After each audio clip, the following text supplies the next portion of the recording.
Hey everyone, it's Doom time again, and we're almost done with this. I'm kind of shocked that we're actually basically finished with this just a bit ahead of schedule of Freedom Planet. I didn't think Freedom Planet would still take this long, as I've said many times, but it's I am proud that I basically had it down within like 1 to 2 streams worth of like difference in length between the two series. Like, if all goes well, we should have everything done tonight.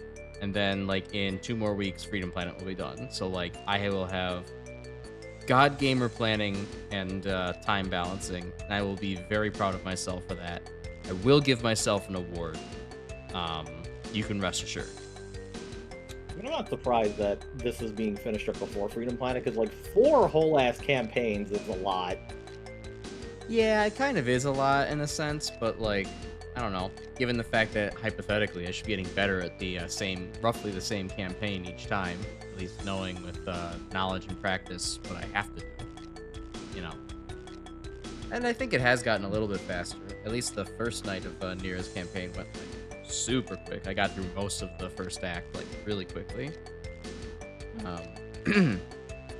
But yeah, we got 3 maps today. We have our 2 remaining community choice maps between Eternal Doom was the one of the poll winners, and then Chris's last map of Requiem, map 27. Then we have a super secret special map that Grim's been hyping up for a little while, and I'll be interested to see what that is. But we're not going to do any wheel spinning today. We're just going to kind of get right into it because, well, there's... Do y'all really want to see me flip a coin on stream to decide which of these 2 we get to first? I don't think it's that big of a deal. But... I'm sure Harvey Dent and Antoine Sugar would be very disappointed in you for not flipping the coin. Yeah, well, you know, they're not here, so... Speaking of disappointed, I'm not showing up on stream. Or I'm showing up behind the incubus. There you go. Now you're correct. I have like 4 different Fugi groups on my stream layout ever since the, you know, the draw stream. So things got a little confused there, a little bit messed up, but everything's good. So, map 5, Time Gate. Hey Scorebar, welcome. The Doom will come to its end. That's true, as is true for all sorts of Doom. It will get better. Things do get better and go on. And actually, before you do start the map, I will let you know ahead of time that 100% kills not possible. Secrets is possible, but one of them is on a timer. If you miss it, it is impossible then after that point. Okay. Is there maybe a beeline you can tell me to go for that I can maybe grab that secret? Wait at the start for 5 minutes. So I should have been letting the stream warm up, is what you're telling me? Yeah. Next safety venting in approximately 5 minutes. And it's like a short timer, or a short window of availability is what you're telling me. Yeah. All right. I'm not doing that. So if I'm gonna look at the time at the bottom, and if I see like a 4 minutes on the clock, then I'm gonna double back and see if I can worm my way in there. Luckily, it's a little bit more convenient on a source port like this, as opposed to official ports where you don't really have a timer up at all times unless you keep checking the map like a fucking maniac. That's kind of a cool idea for a secret, though, at least in the sense of, like, it is documented in the environmental storytelling aspect of it all. So you theoretically could figure that out. Yeah, I think that special action is actually an unused one from the original game. So imagine in either original Doom or Doom 2 that there was in fact going to be like a secret or a door that just would not open until at least 5 minutes had passed, which would probably be really annoying for people trying to speedrun the damn maps. Yeah, no, I can't imagine speedrunners would love the mandatory either wait or backtrack, which... You know, it's going to be a backtrack for them. They're not just going to sit there and wait for 5 minutes. But that would be kind of a surprise back in the 90s. But anyways, so this is a Time Gate. This is a winner of the poll. Was this the, like, Team TNT poll, or...? I think this was like from a collection of stuff that was in the first Community Nights polls that didn't end up winning, but got like a decent amount of votes. The runners like, up. oh, I'll bring it back and see if people want to run through it again. Gotcha. And it was a good pick, I think, because this is another Sverandre Caverno map. You might know for the Express Elevator to Hell and Mephisto's Mausoleum. Well, not all of us can have a glimmering record. It's just the human condition. Well, I mean, apparently his maps were quality enough that he ended up getting hired from a bunch of studios that made Boom Shoot, so I guess it's all a matter of perspective. Right. If you enjoy getting stuck in an elevator to I don't have a joke for this. I can't make good out of Express Elevator to Hell. I don't think that one's got a good perspective no matter what you do, but maybe it was just technically impressive for like, wow, a vertically designed Doom map. That's interesting. No one's done that before. And they might not have. But does it make it good? I mean, I enjoy it more than Mephisto, at least.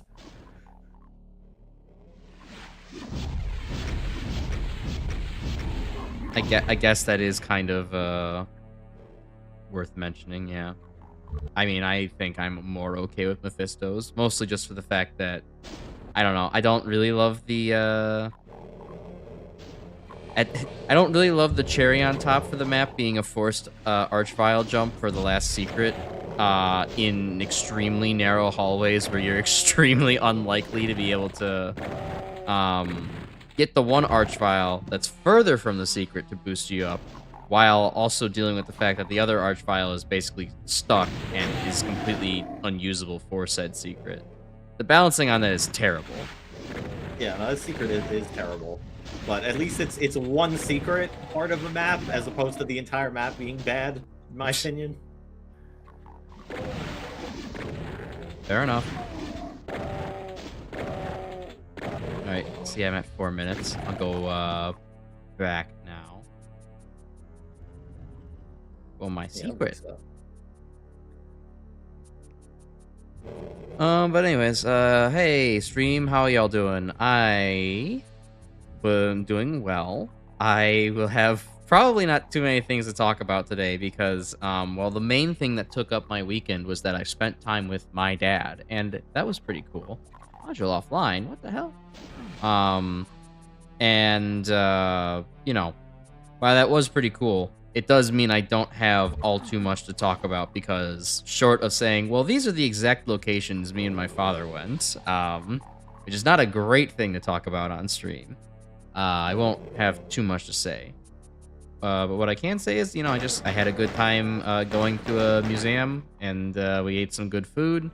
We had some good drinks, which, you know, for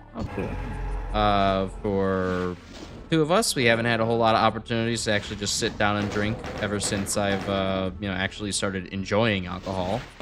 And it was a good time. We also watched, go ahead. The Eternal Doom imps and their very piss-colored eyes. They're very piss-colored eyes, and they're very chocolatey skin. Eternal Doom is something fucking else. Like, the thing is, it's like, it starts fine, but it's like, you recall the thing I said, like, during the TNT playthrough, where it's like, you kind of start, like, maybe after you, like, finish these maps the first time and try to play it again, it's like, oh my god, these maps are so big, they take forever to fucking finish. This is the worst shit ever. Eternal Doom's later shit is like that times 10. Where, yeah, I think I remember you kind of telling me the joke of like, yeah, it sure lives up to its name. Oh, this is the titular time gate, I see. Being the number of years being sent back or forwards. Yeah, which I think is a very neat concept. What, the time travel, or just that there's a time gate specifically for time travel? I just think like the time travel aspect and like being able to go to different eras and like it changes like potentially how you play the map. I mean, this one's more just like it's just there kind of like a little gag at the end of the map. But like honestly, if I had the time to fucking do more Doom mapping, which has not really been an option lately. I had considered wanting to do like, oh, what if you had like a map you could explore non-linearly and you could go to different eras, like fucking like 1840s Texas or like the pre-Cambrian era. I mean, that sounds cool as hell. I do find it funny that you're basically describing wanting to make like a time-based Metroidvania Doom map. Then, if you want it to be non-linear as well, it Well, is it'd be more like you could still get all of like the kills and secrets. It's just how it would be allocated throughout the map would be depending on which arena you went to. Oh no, I completely assumed like that was what you were talking about.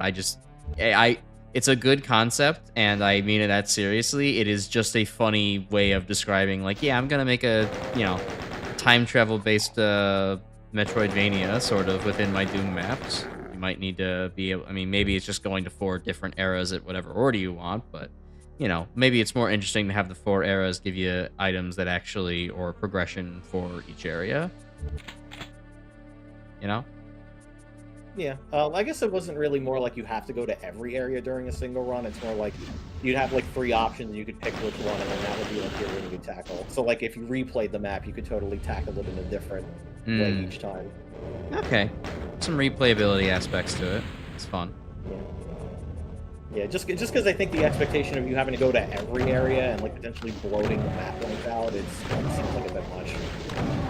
Yeah, and you don't get to, and otherwise if you made them short, then you wouldn't really get to explore anything interesting with the eras.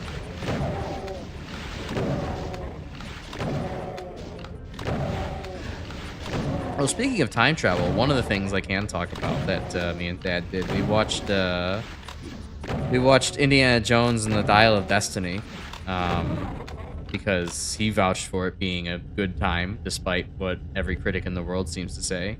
And, you know what? It was pretty good. I mean, there was definitely some kind of like, okay, this is a little bit ridiculous even for a, funny comedy, Indiana Jones action movie where it's like, it's meant to less be serious and more just a good time. Like, there's a certain couple of characters who managed to survive getting hit at like 50 miles an hour with a gigantic pipe. Yet will die to a single bullet. And same thing with 80-year-old man Harrison Ford being like, it's okay, I'll go on with a bullet inside of me. But yeah, it's still fun. I enjoyed it. Yeah, I don't know, I remember like the fucking really old discourse back when like Crystal Skull came out. Everyone's like, it's so fucking stupid, it's not realistic at all. And I'm like, did you, like, I just feel like Indiana Jones is not the type of, like, franchise you would, like, want to take with absolute realism. Like, you kind of have to look at Indiana Jones the same way you look at, like, reading a fucking comic from DC. There's going to be weird comic book bullshit that's going to happen, and you just kind of need to, like, enjoy it. Yeah, even no, if it is a little stupid. Indy is kind of a superhero in that sense when you think about it. He does kind of have... He has the abilities of a mere mortal, but he kind of, has the plot armor and maybe heroic spirit of a someone a little bit more advanced than that. Yeah, it is like the same vibes as a character that was written in like the 60s or the 70s, and it's like they have a new ridiculous situation every week in every new issue of the comic coming out. It's like, yeah, there's probably going to be some especially bad fucking issues of it, but it's like, it's kind of just one of those things where it's like, you kind of don't really want to fucking get hung up on, like, the lack of realism. It's just like, you kind of just enjoy it for what it is. Right. And that is not to say that I'm going to be like, you can't absolutely criticize the movies. I think the movies do have stuff that is worth criticizing, that is maybe, like, worth bringing up. I thought Dial of Destiny was fine, but I wouldn't call it, like, fucking peak cinema or anything. No, I wouldn't call it that either. I would say it's a fun movie to be like, okay, I'm gonna go and spend $10 or whatever to go to the movie theater and laugh it up with my friends for a little bit. Yeah. It's not like they didn't completely go with any like respect to like, I don't know, whatever the reality of the situation is too. Like, you have the fact that they at least respected the fact that Indy is real old in the movie, so he's not like doing crazy acrobatics and stuff like you might expect him to. He's more leveraging his long-term connections and things like that, which makes sense. I also remember going to see that movie and seeing like that one henchman guy, and it's like, oh my god, this is the guy. This is literally the guy who gets typecast to be the fucking evil henchman in every fucking movie he's in. Right, the gigantic man. Is that the one we're thinking of? No, not the big man. Oh, The fucking the fucking blonde-headed guy with like the almost 2000s frosted tips, but not really. See, the funny thing for me was when I saw that, I'm like, oh, that's like a deliberate reference to, like, almost a deliberate reference to an inversion of Brad Pitt's portrayal in Inglourious Bastards. I may have been reaching there in my own mind, but that's what it looked like to me. Yeah, let me see if we can find Boyd Holbrook. That's the guy who I feel like gets typecasted as like a fucking evil henchman in like every movie he's in. Sometimes you just got the look and the gift, I guess.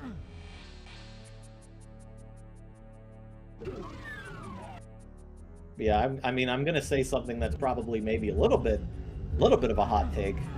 I guess depending on how you feel about it, but like, to be honest, I think the only Indiana Jones movie I think is genuinely good the entire way through is Raiders. That makes some sense. I mean, yeah, the other ones are, you know, on the kind of campier to, you know, silly side. That they're still fun. Temple is all camp. Crusade is mostly fine, and then it has a couple of things that are just like, why are you like this? I would agree. Raiders is probably still the best of the Indiana Jones movies. They just kind of have, I don't know. There's just something about it where everything's going for it. And I mean, I haven't even seen it in a while yet. I remember it holding up really well. Yeah, it's honestly funny because I remember as a kid, I didn't like watching Raiders or Crusade because of the fucking, like, oh, he gets turned to dust, or, oh, his face melts off at the end. Because, yeah, maybe showing that to your fucking 12-year-old kid wasn't exactly the smartest idea, Dad. But, you know what the fucked up thing is? I remember I was like, I'm gonna watch Temple of Doom every single time. I like that movie as a kid, and it's like, that's the one where the fucking guy's heart gets ripped out and very, like, on the fucking, like, completely just out in the front. And as a kid, I'm like, this is fine. Well, you know, I guess there's some subtle psychological detail there of humans identifying with faces, and if it's a face that, you know, you get to see kind of crumble in front of you or melt in front of you, then you're mentally affected by it. If it's just someone's heart, it's another organ. It's fine. So, yeah, this is probably fine. So, yeah, I'm gonna watch Mola Ram get eaten by crocodiles at the end. It's fun. Maybe it's because as a kid I'm like, well, I don't understand like evil like arc ghosts or the Holy Grail, but I know what crocodiles do, and yep, they sure do eat people. Crocodiles just need to eat. It's part of nature. Nothing horrifying about that.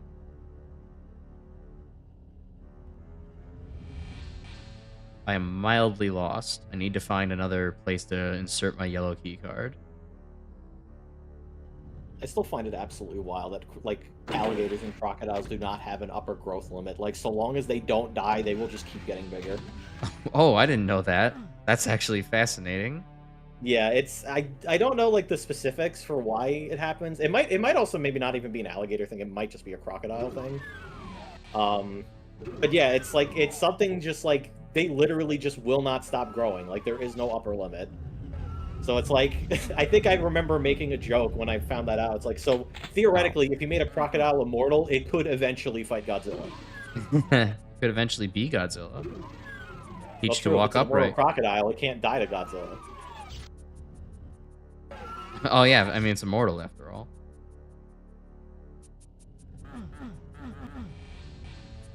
Well, I actually can quite believe that I missed the red key card in the most obvious spot ever. But we're just going to disregard that little fact and play the rest of the map. Y'all ever heard of another Jones known as Osmosis? Of course.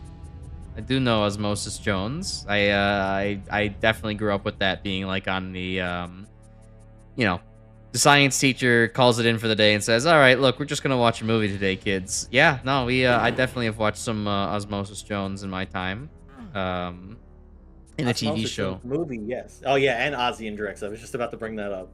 I think I remember liking the TV show a lot more than the movie. One of the weird inverse cases of that. I think it's because the TV show also relied a lot less on gross out Yeah, for stuff. that's true. Because like I remember fucking the movie, which I like how I think I've told this story about how my sister only refers to that movie as Bill Murray eat the egg that the monkey chewed on movie. Also, yeah, fucking epilepsy warning for this room. Sorry. Yeah, it's a little blinky. Allow 4 seconds per lock for security check. Okay, so I'm guessing that means I should stand in front of said door for 4 seconds or something when I'm ready. Yeah, I believe this is the room you actually saved the light amp goggles for, so it isn't giving you a seizure. Oh, well. Hindsight. But, yeah. I think plus, you know, the TV show also, thanks partial invincibility, gives the fact that, like, you know, there's a little bit more character time available for Osmosis Jones and all of his crew. Yeah.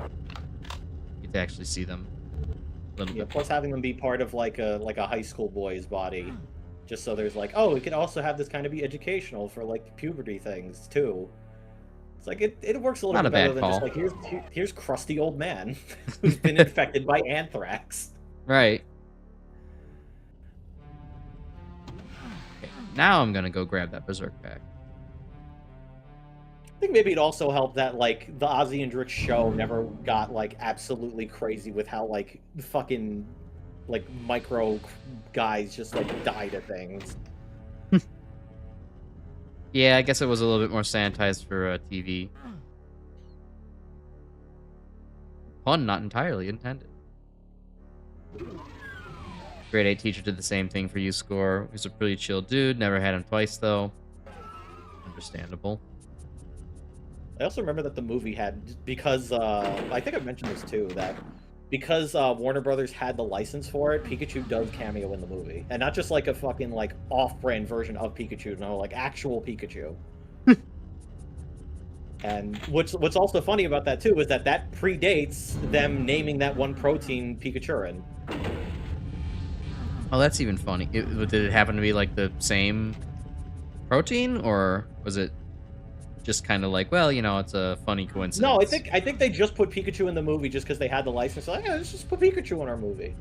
And then, like, years later, the scientists found that one, like, what is it, that one protein that's, like, helps conduct electricity or however the fuck that works. And they named it after Pikachu.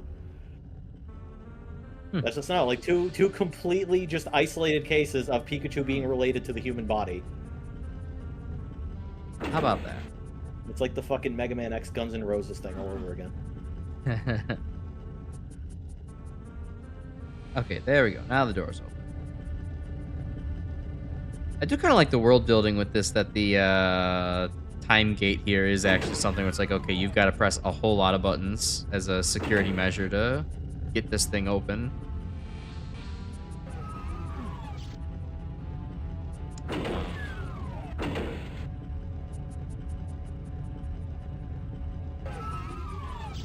No? Not doing anything? No, just opening the door behind me? Oh, because you open the door from that side, and then when the door closes, you hit the switch on the other side of the door. Oh, okay.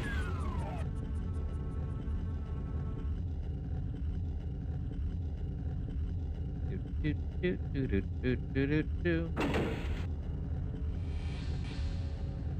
think you could just hit it. Yeah.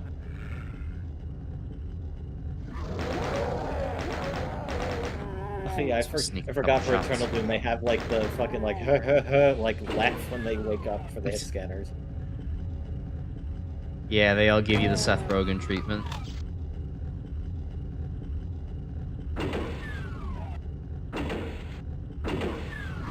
They've been possessed by demons? No, worse. Bad comedian. Truly a terrible fate. Ooh, that was close. Nearly drew his ire. There we go.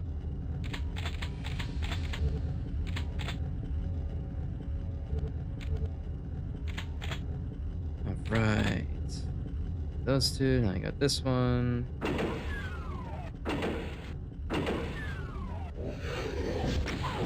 No, get rid of you before you cause any problems.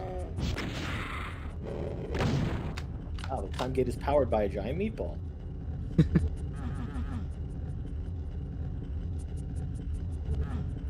Time is powered by meatballs, and black holes are powered by spaghettification. It's Italians all the way down. Okay. Oh, That means you have the blue key, so now you can unlock that other hatch in the control room.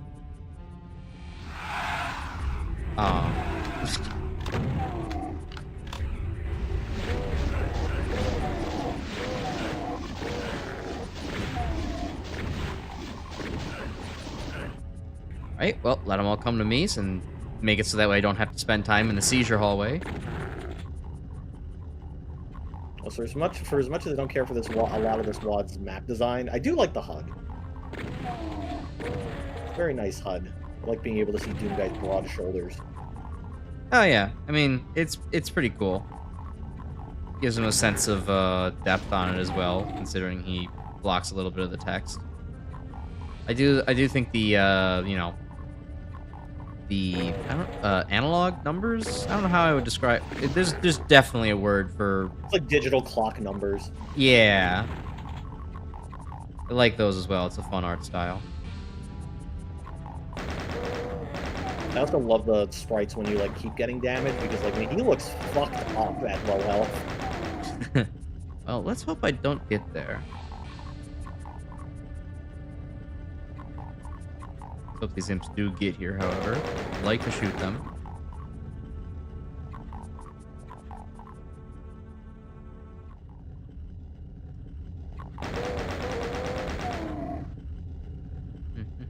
Alright, that's everything cleaned up here. God, it's like the longer I stare at this, the more I'm like, whose idea was this hallway? It's like, all right, it was done by the same guy who did two of the worst maps in master levels, of course. Right. This is his master plan. He didn't want you to see any of his previous work. You're like, wow, that was great. It did take away all my vision, though. Guess I'll never get to see how good the master levels were.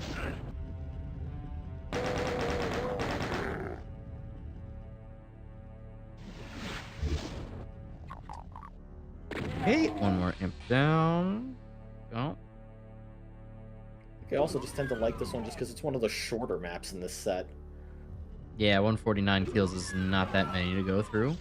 But the map still is taking around 30 minutes to get through just because of, you know, how it's laid out. He's over there. Wow, that was like a .ogg file or something.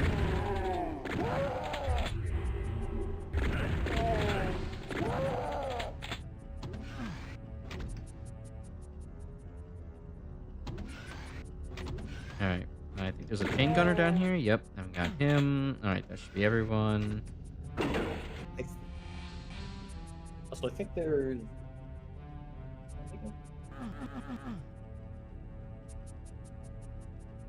Hunt for some blue.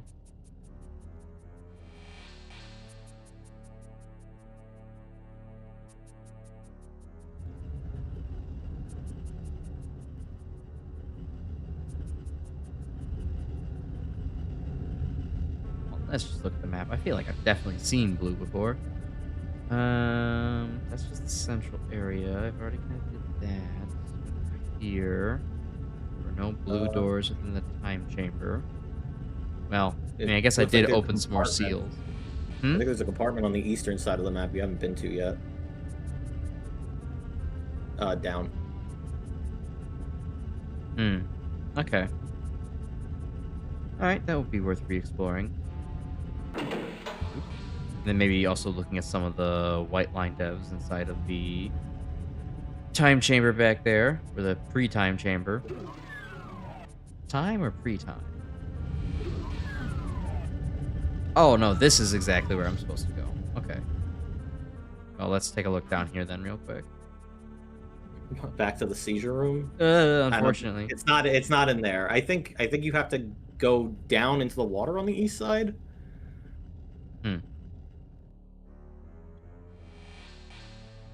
Yeah, it's definitely not attached to the seizure room. Good. I do know that much. Right. I guess maybe it's better the Zerk pack entrance. Do a quick backtrack. Yeah, I want to say 147 is the amount of kills you can get, because there's 2 cyber demons in an area that you can't access. They're basically just there because it's like a world building thing. Hmm. Yeah, it's on the side of the building. I think there should be a panel somewhere in the actual building itself. Oh. So Yeah, you're going up. You gotta go south.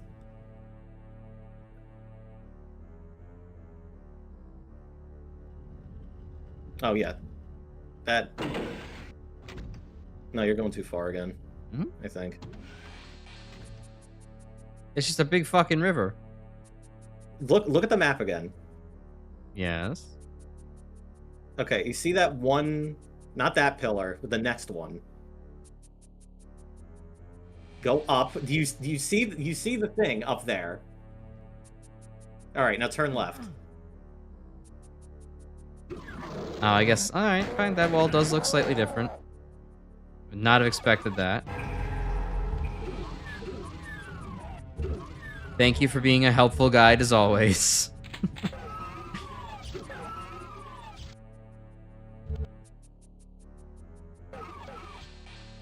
Alright, because I think that just leaves the actual time gate room. There we go.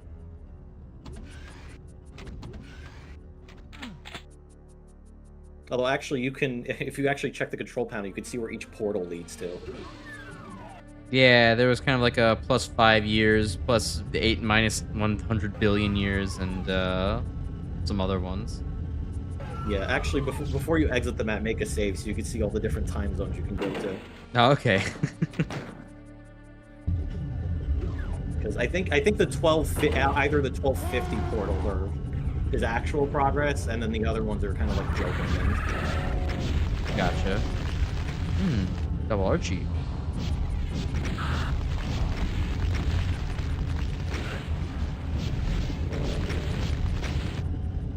Yeah, this one's not too bad though. I mean, No, it's, if they would just stand a little bit still. There we go.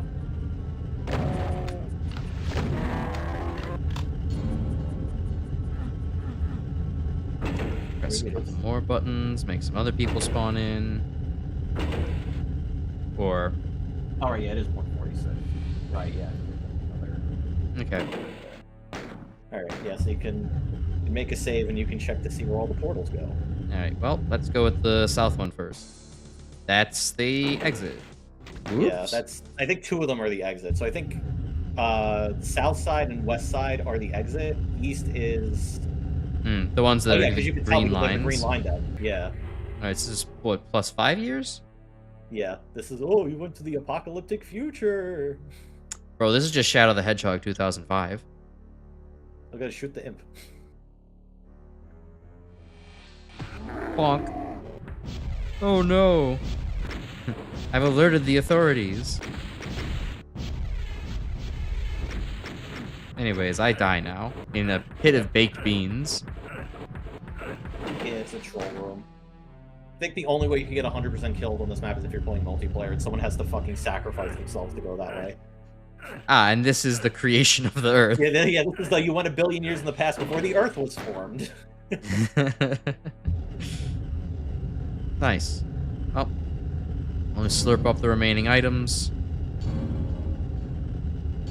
There we go. And let's get out of here. I think it's cute. Yeah, no, that was a cool little map. It was fun. You know, well balanced, kind of chill pace going on with things. Has some cool like set piece kind of ideas, and what else? Some fun secrets too. I mean, there's that one that you had to guide me to that I'd be completely blind to and would never see if it weren't for you. But you know, there was also the like slight little one where it's like you just had to shoot the button next to all the panels that you interact with later. So, you know, cool stuff. And didn't take too long. Didn't overstay its welcome either, which, as you A mentioned, is rarity for this a mod, especially. yeah. All right, cool. Well, we can get on to the next one. Doesn't seem like Chris is here yet, but there is no more time to stall, so we need to get on to Requiem map 27. First Kingdom. Give this a quick quit and move on over. I like how we both. Well, I like how we both have the same desktop background. Boom. Except yours has your guy on it. Yeah, slightly different variations, but the people can't see that. So, but I do. Grim is referencing the fact that I did voice crack ahoy. Grim is referencing the fact that I did make a handful of variants of my Magmammal 2 or Magmammal 1R thumbnail, available as wallpapers in my server. If you're interested in finding those, you can always go to the Discord server and join us there.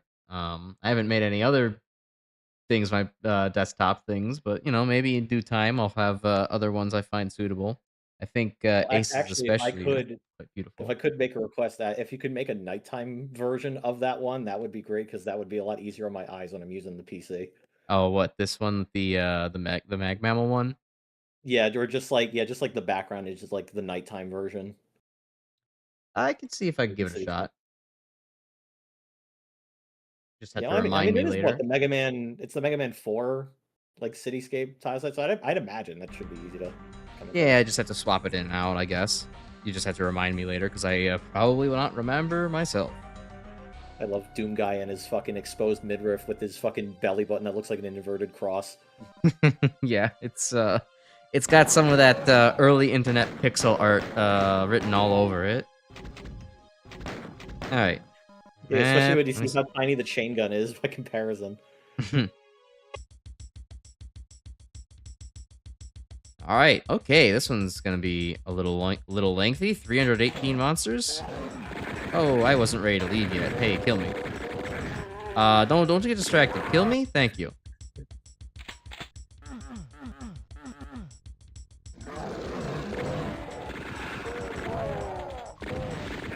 Yeah, First Kingdom by Icarus, or I'm not actually sure how to say that name because I forget what nationality it is. But, All right. yeah, his stuff is pretty well known, at least in the early days. From my experience, a lot of his stuff is like incredibly well made in terms of like the architectural stuff. In terms of how well it plays, it's a mixed bag. This one I think does play decently well though. Noticing a weird visual freak out around every couple of seconds when I pass this tree. I don't know if you can see that at 30 frames in Discord, but I sure can.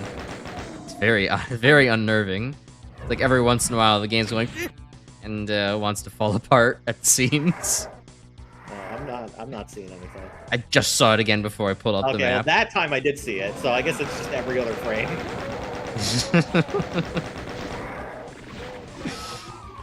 Weird. Anyways, hopefully we don't crash.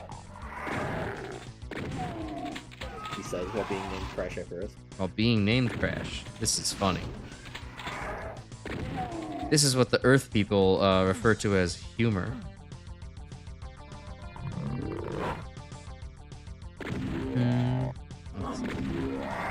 Well, I have a nice short work week this week, which is kind of nice given my feeling of mild burnout. Since I have Juneteenth off, I only have to work and I took yesterday off. I only have the middle 3 days, so looking forward to that. So the thing I'm kind of not looking forward to is the fact that I'm now back on call for work for 2 weeks starting tomorrow. So I have random people's safety fuck-ups and ailments to look forward to. During the Mega Man W stream, the W stands for work. W stands for workplace accident. I'm looking forward to later this week because I got family visiting from Illinois. Oh, sweet. I'm supposed to go for a big sushi excursion. I'm sure some of them want to order the boat, so I'll be looking forward to that. That's pretty nice.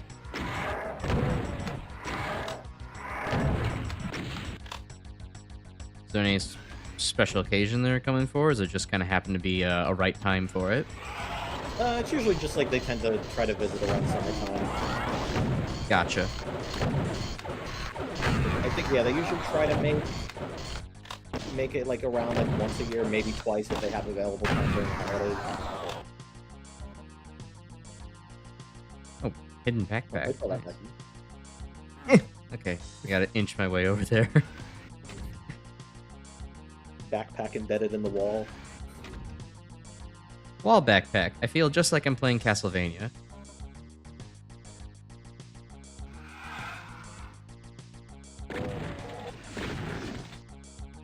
Because it's like I got that going on, and then I also got other family visiting from Indiana, and they're gonna be staying with us. That's gonna be nice. A whole Grimspecs related family is there. It'll be a full graveyard because of all the skeletons. Oh, sneaky Baron.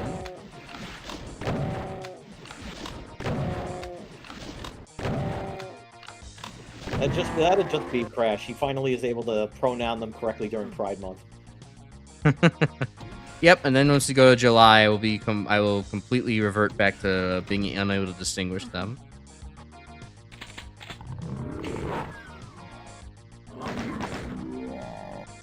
Congratulations, Hell Royalty. We have determined that identifying you correctly for this month is indeed profitable for us. Congratulations.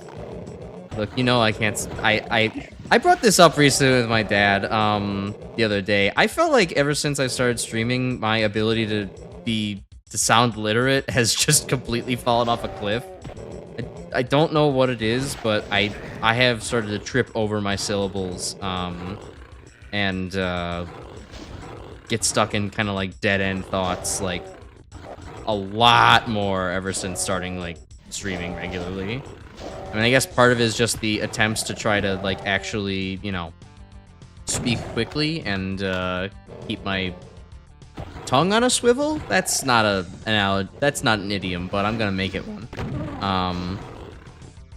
And it's just started to filter in even in my everyday speech for some reason. I don't know. I don't know why.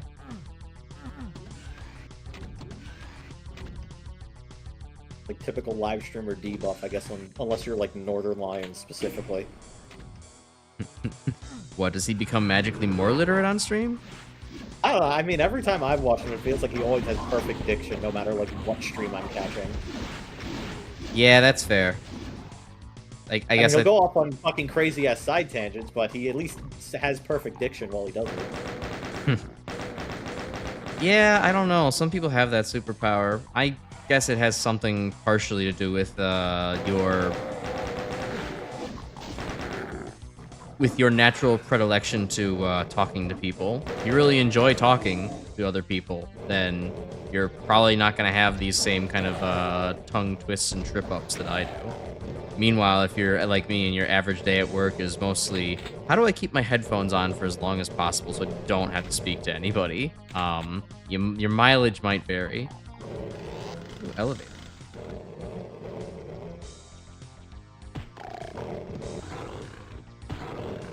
It's like I only have a certain allotment of hours per week that my voice can actually work properly. And if I use up too many of them on stream, then they stop working in the real world right afterwards.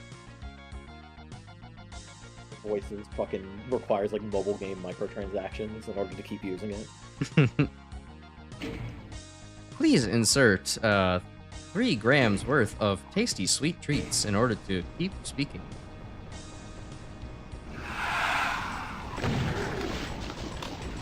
Looks like you need like $6 worth of grams to keep talking, but they only sell them in $5 increments. Oh my! Please, can I punch the imp? Thank you.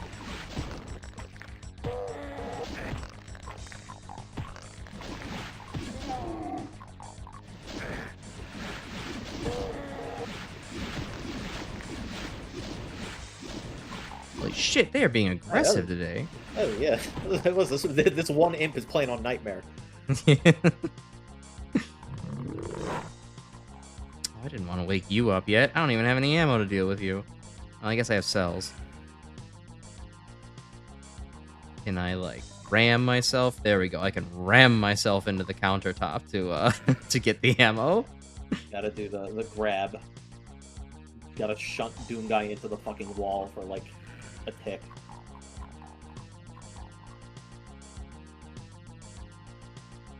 All right, I guess this can go uncollected.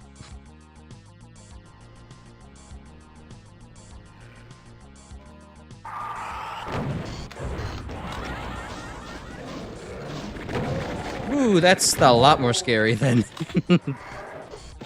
than those two idiots over there.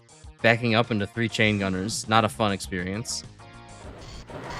It feels like a medieval fortress equivalent to like Downtown from Doom 2. To which map from Doom 2? Downtown? Ah, yes. Yeah, no, I agree. It's got the same kind of like, you know, open layout, individual buildings to explore, and height kind of noteworthy to it.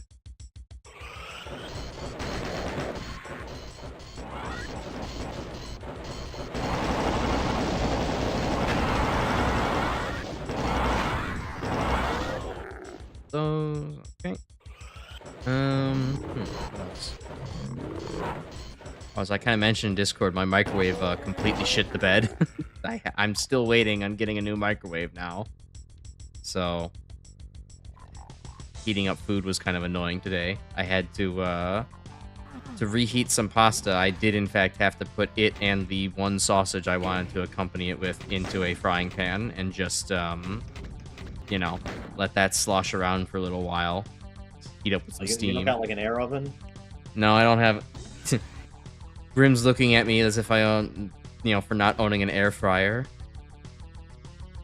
No, I don't own an air fryer or anything. I have a small toaster oven, but I don't feel like putting a bunch of spaghetti on an aluminum plate or an aluminum tray and baking it. I mean, I guess it would work. It would just be very messy. Yeah, for pasta, that is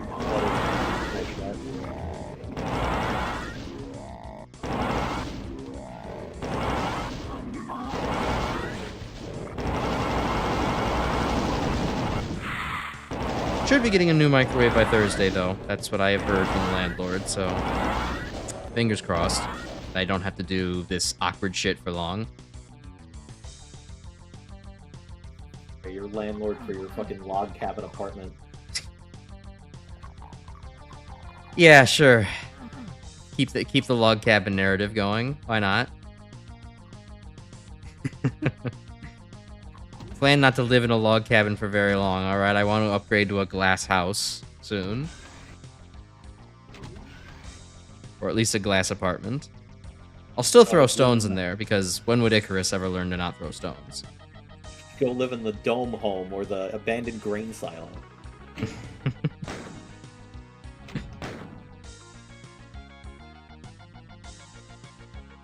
Go downgrade to living in a barn.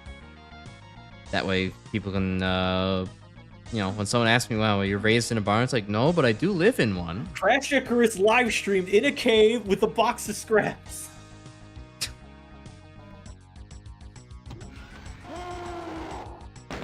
It'd just be me banging 2 stones together to make a fire. Being like, chat, I don't understand. YouTube's not connecting out here. I need more fire. It's like having an entire montage of trying to escape a fucking, like a fucking cave by a bunch of fucking terrorists, but instead of making a fucking Iron Man suit, you just make your Vroid model. It'll be far more difficult.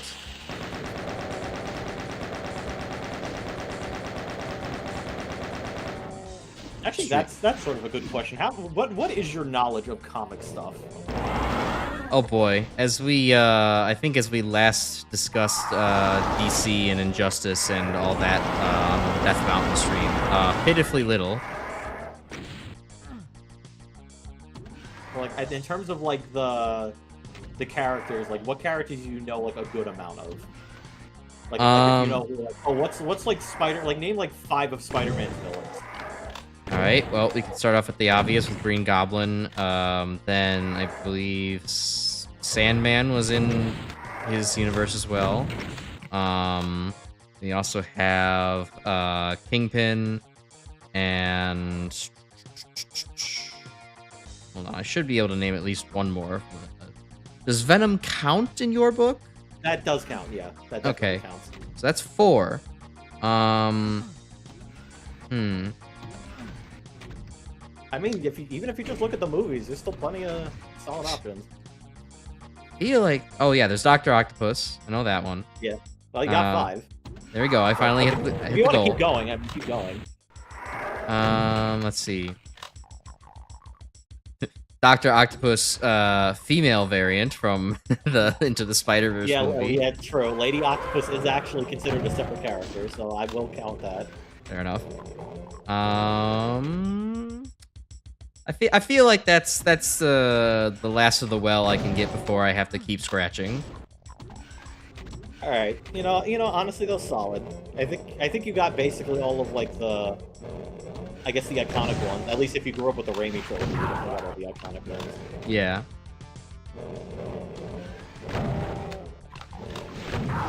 Why, was there some specific Spider-Man lore you wanted to discuss? No, I was just curious, just to see like in terms of like which superheroes you kind of like know anybody from the Rogues Gallery. I know like plenty of people would probably know like a good portion of Spider-Man's and Batman. And Superman's probably. That'd be me. Superman, but like to a lesser degree, I think. I guess it's because most people name Lex Luthor and then kind of stop. Yeah, I guarantee there's plenty of people like name like 5 Superman villains. They'll be like Lex Luthor. Maybe they'll say General Zod, and then they'll probably give up. Yeah, I guess so.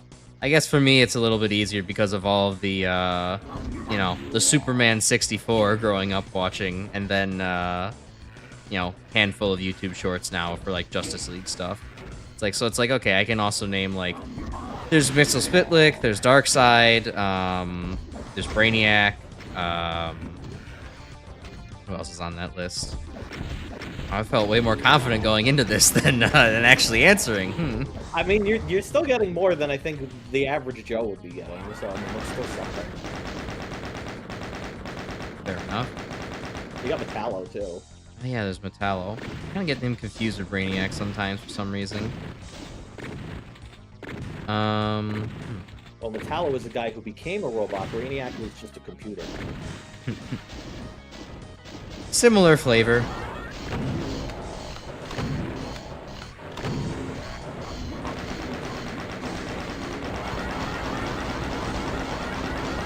I feel like there's definitely like a goofier Superman, a couple of goofy Superman villains that I'm missing right now. I mean, there's plenty, especially from the earlier days, but... Then again, how many people nowadays know who the Prankster is? Probably about as many people who know that Condiment Man is a Batman villain. Oh, well... I actually think more people know that Condiment Man is a Batman villain than they know, like, most of other characters, like, villain galleries. That, I don't feel like walking all the way around. I mean, especially considering that Condiment King was invented by the Batman animated series, but everyone's kind of like, well, yeah, of course it was Condiment. Yeah, I guess that's fair. Oh wait, Superman also has Lobo as an antagonist. I remember Lobo. Yeah, I'll count Lobo. Even though Lobo did not, in fact, debut in a Superman comic, he debuted in Omega Men #3. That was certainly went on to be a remembered franchise. Well, you know, it's honestly funny. I mean, where do you think fucking Darkseid's first appearance was in? Well, given it's a leading well, okay, it's probably not the same thing. I get the feeling he's probably, like, given he's like an old god, is he like a... Shot in the Dark, a Thor-related character? Well, actually, Darkseid is not an old god. He is actually a new god. Oh, right, he's a new god. Right. Is he a Thor-related character by any chance? Well, no, because that's a completely different company. Damn it. I thought I knew them. I thought they were both DC. Damn it, no, that's right, Thor's in the Marvel movies. Fuck. You are thinking of Thanos. This is what happens when you're only a Mega Man nerd.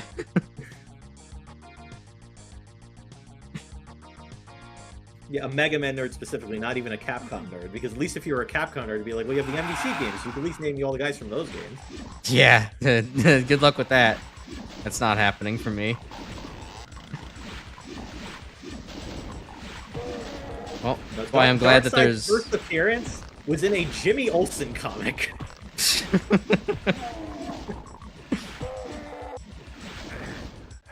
A pretty ironic place for a new god to emerge.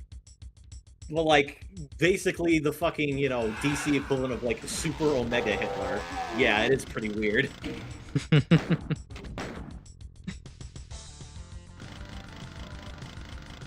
Like, it is the same amount of, like, one of the most iconic villains in, like, all of fucking, like, fictional history, and he appeared in a fucking Jimmy Olsen comic. That would be like finding out that fucking, like, Darth Vader's first appearance was in, like, Popeye. Yeah.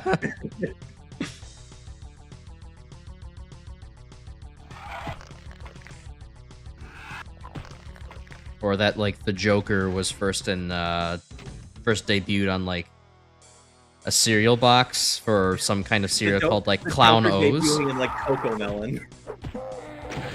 It's a Coco Melon Joker. I feel like though with the Joker, I feel like less insane because like we've had like Silver Age Joker where he's just like a goofy guy. So yeah, like I could totally buy the fact that like, oh yeah, the clown guy appeared in like a Goofy series first. He appeared in the Goofy movie first. It would be like this, like the fucking equivalent of like, yeah, the Punisher's first appearance was in Wow Wow Wubsy. Oh god, somebody else remembers that show existed. I haven't heard that name in a long fucking time. I remember there was specifically one time, for some reason, where it's like I just kept saying wow as like Wubsy in a car ride, and I got real mad, or real sad, because Mom yelled at me to shut the fuck up because it was getting real annoying. Every time we passed by Christmas lights, I went and did an exaggerated, wow, wow. And in hindsight, yeah, no, she was totally right. That shit's annoying as fuck. Maybe if you said it like the way that Owen Wilson says it, she wouldn't have told you to shut the fuck up. Wow. Wow.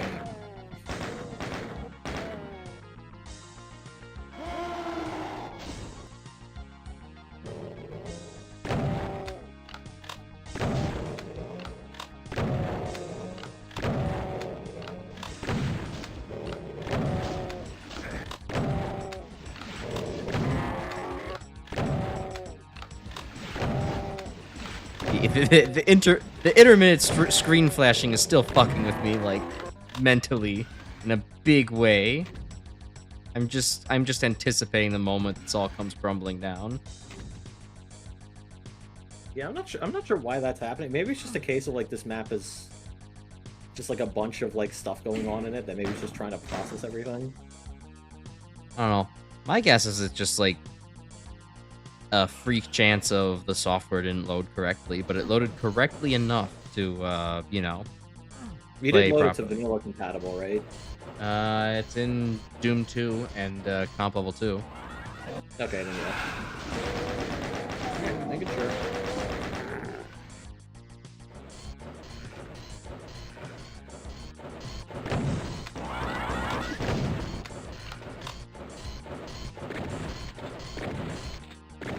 Yeah, that is the one thing I've been doing a lot of, just kind of like doing like comic character like deep dives.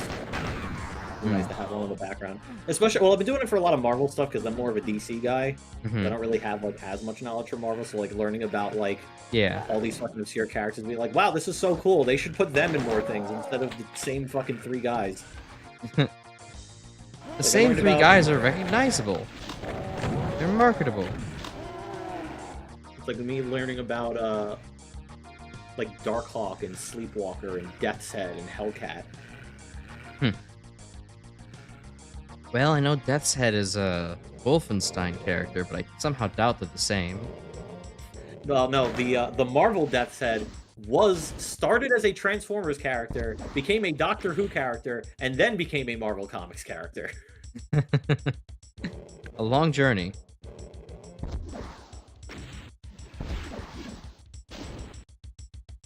Yeah, learning about the Marvel UK stuff has definitely been very interesting because they kind of just did their own thing back then. Like imagine you were keeping up with a weekly series, and then like the weekly series took a hiatus, and then the UK division just was like, okay, but we're gonna keep making more issues. They may be canon, we don't know. That's for our publisher to decide later. Yeah, I think it's just one of those things where it's like because the internet wasn't a thing, everyone was just kind of like off doing their own shit because communication was limited with how often you can do it. So it's just like, fuck it. I mean, honestly, that's where some of the most interesting stuff comes from sometimes, when it's just like, okay, you have some random gap in production and whoever's in charge just gets the license to do whatever the hell they want with it. Yeah, like reading all the Marvel Star Wars comics in between when fucking episode 4 and 5 came out. Like, cut me a slice. What's some weird stuff within those comics? Like Jackson, the green bounty hunter rabbit who's friends with Han Solo. Oh boy. That is particularly strange. Yeah, the first of many green spacefaring rabbits with guns. They were almost right with green small creatures that help the protagonists, but you know, a couple of details just weren't quite there. What if Yoda had a gun? What if Yoda had a gun? And what if he was also like furrier and maybe energetic? I'm not so sure. What if Yoda had hair on all parts of his body except the insides of his ears? Oh shit, they did kind of make an inverse Yoda in that sense then, huh? I like how the inverse of Yoda is just like fucking pre-Jazz Jackrabbit.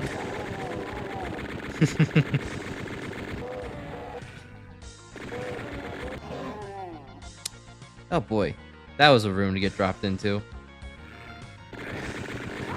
And they had not cleared themselves out yet.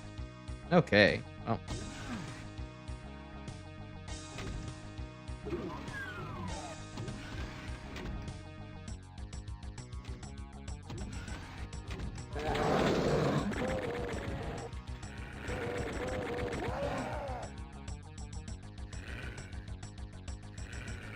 I wouldn't mind doing that as like a potential stream, or just like fucking like people just fucking like mentioning like comic knowledge to you and just reacting to shit.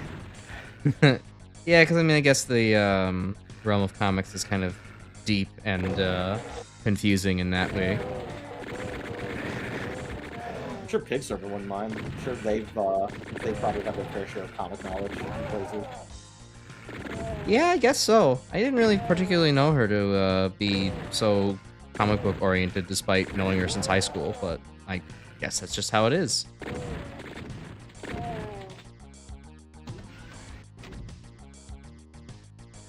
I haven't done any...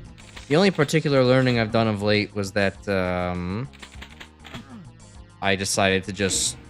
I think it was just because he was mentioned in some video, and it's like, oh yeah, I did kind of know somewhat of this guy from my science background, but like not a whole lot about him. There's Ramanujan, the like famous mathematician from India in like the 1920s to 30s.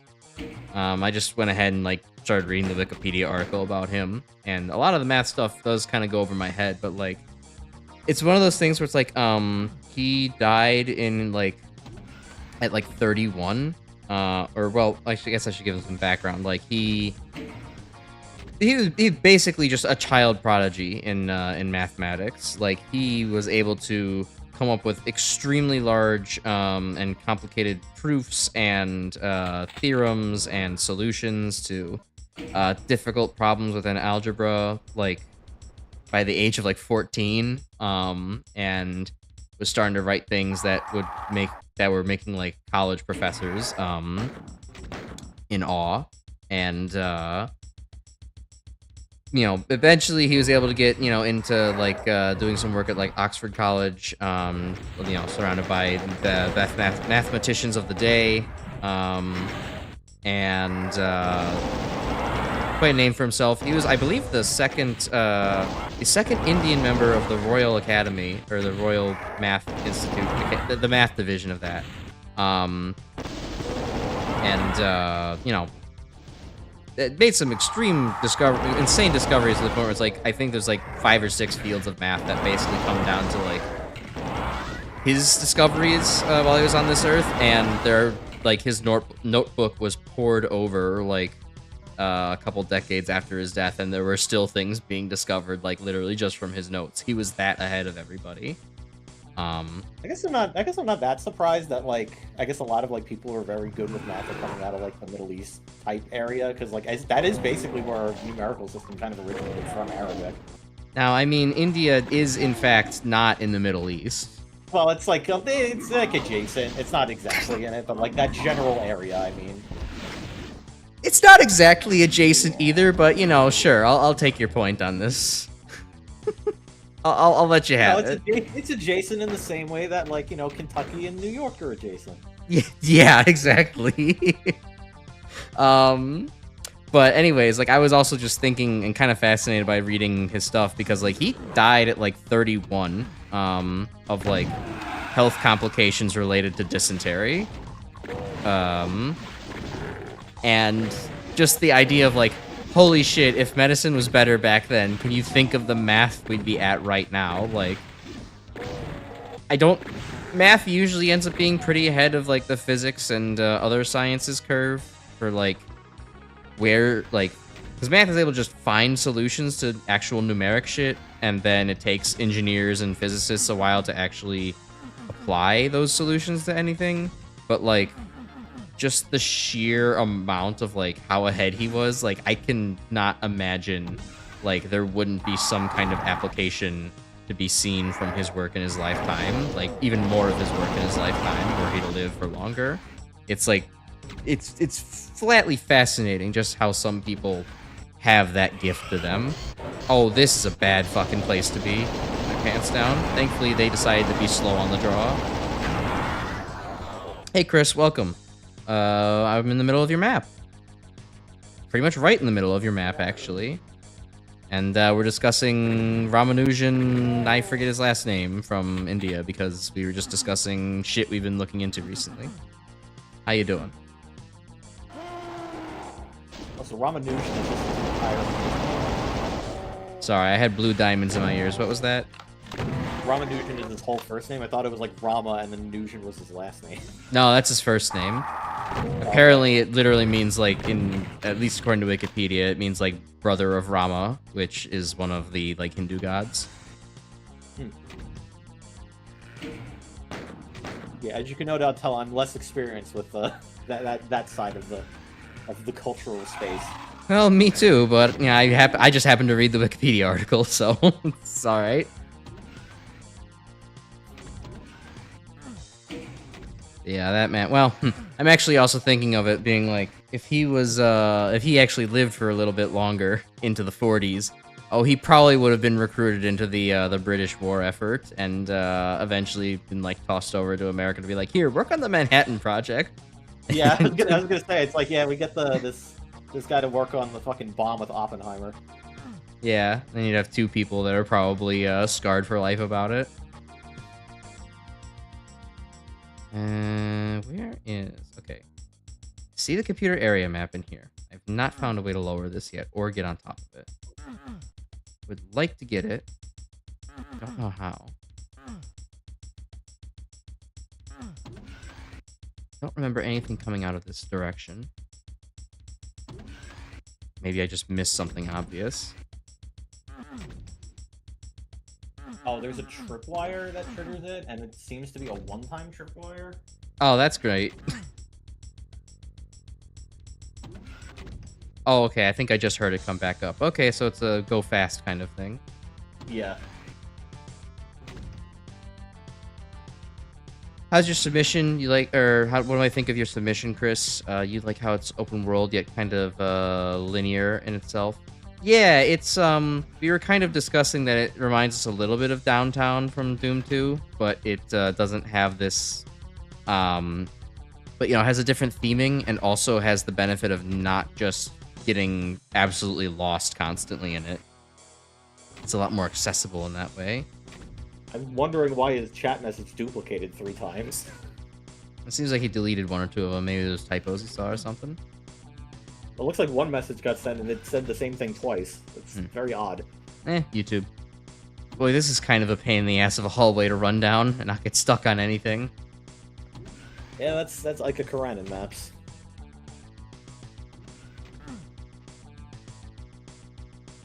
There we go. Got it. Hey.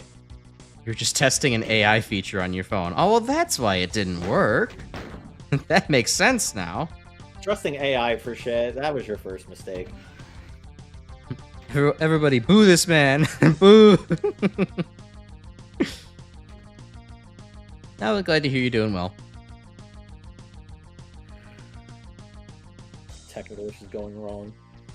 Just like that fucking Marvel 3 update that dropped today. Yes, where one of the most overpowered characters apparently no longer works at all. Well, apparently, this is the funny thing about it. Apparently, it exists. That patch existed to fix some bugs, which it did. It did fix a couple of very infamous ones, and also for Windows 11 compatibility. So of course, the fucking Windows 11 compatibility update breaks it so you can't use one of the fucking characters, which is very funny. Yeah, it seems about par for the course trying to make Windows 11 work for anything, or make anything work on Windows 11. There's just no saving that operating system.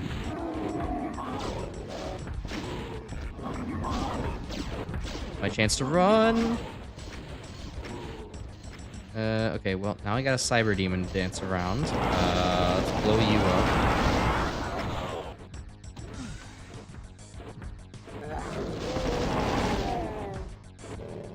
And quickly before he gets over here.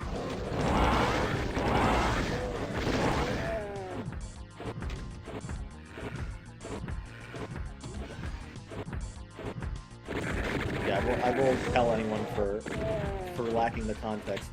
So, Ultimate Marvel 3 on PC released a new update, and they broke it so now you can no longer use Dark Phoenix. which is extremely funny because that is a character that people like to bitch is one of the most oppressive things in the game. So the fact that you just can't use it anymore. So now people are coming up with a revised tier list for that just put regular Phoenix in D tier.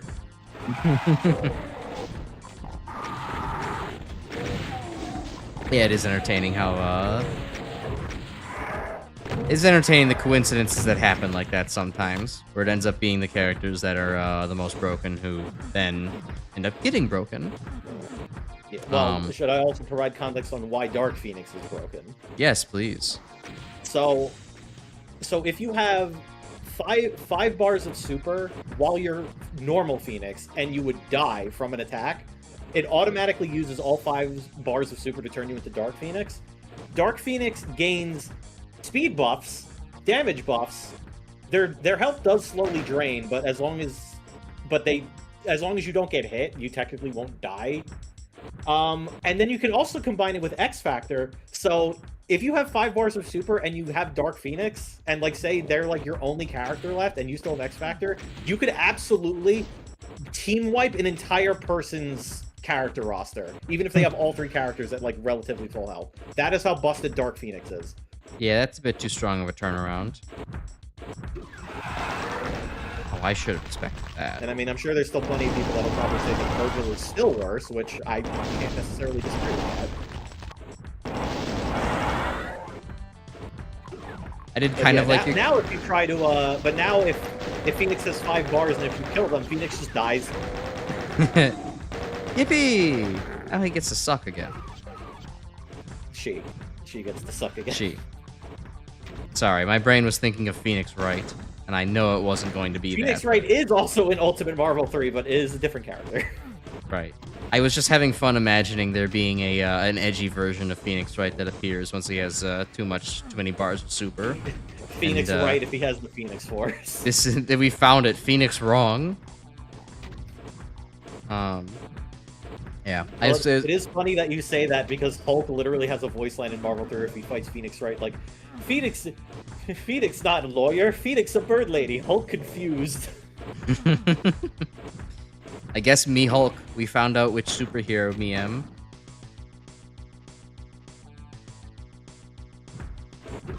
Crash was in fact affected by a gamma bomb and given copious amounts of radiation to play video games. Given copious amounts of radiation to the forehead. That's why he Gamma, can't speak apply words good directly to the either. forehead. Gamma, apply directly to the forehead. Yes, exactly. I should have said radon. That would have been funnier. Ah, darn. Oh well. We can edit it in post, or you can edit it in post. Here, give yourself some time right now. Just have a fucking crusty ass fucking like radon. Yeah, exactly. Make it very obvious how edited in it was.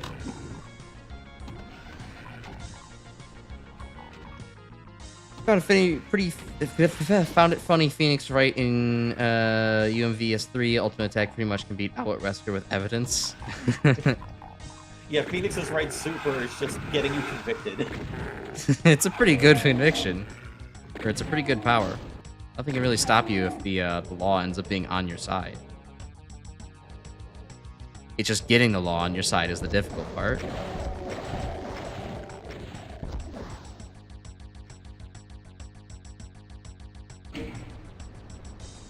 I did like how you introduced the concept in my server for Dark Phoenix being like how people bitch about the sniper in TF2 needs to be banned, which I've always kind of found funny that people still believe that.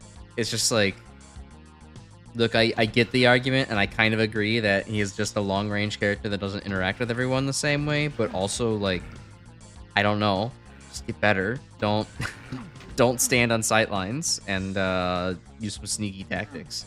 It also gives the spy more of a purpose, because otherwise, like, you just pick Demo Man and you destroy engineer buildings, and then spy no longer exists. Yeah, I think it's just one of those things where it's just like, because the character is just gonna feel very oppressive because you basically have infinite range. Yeah.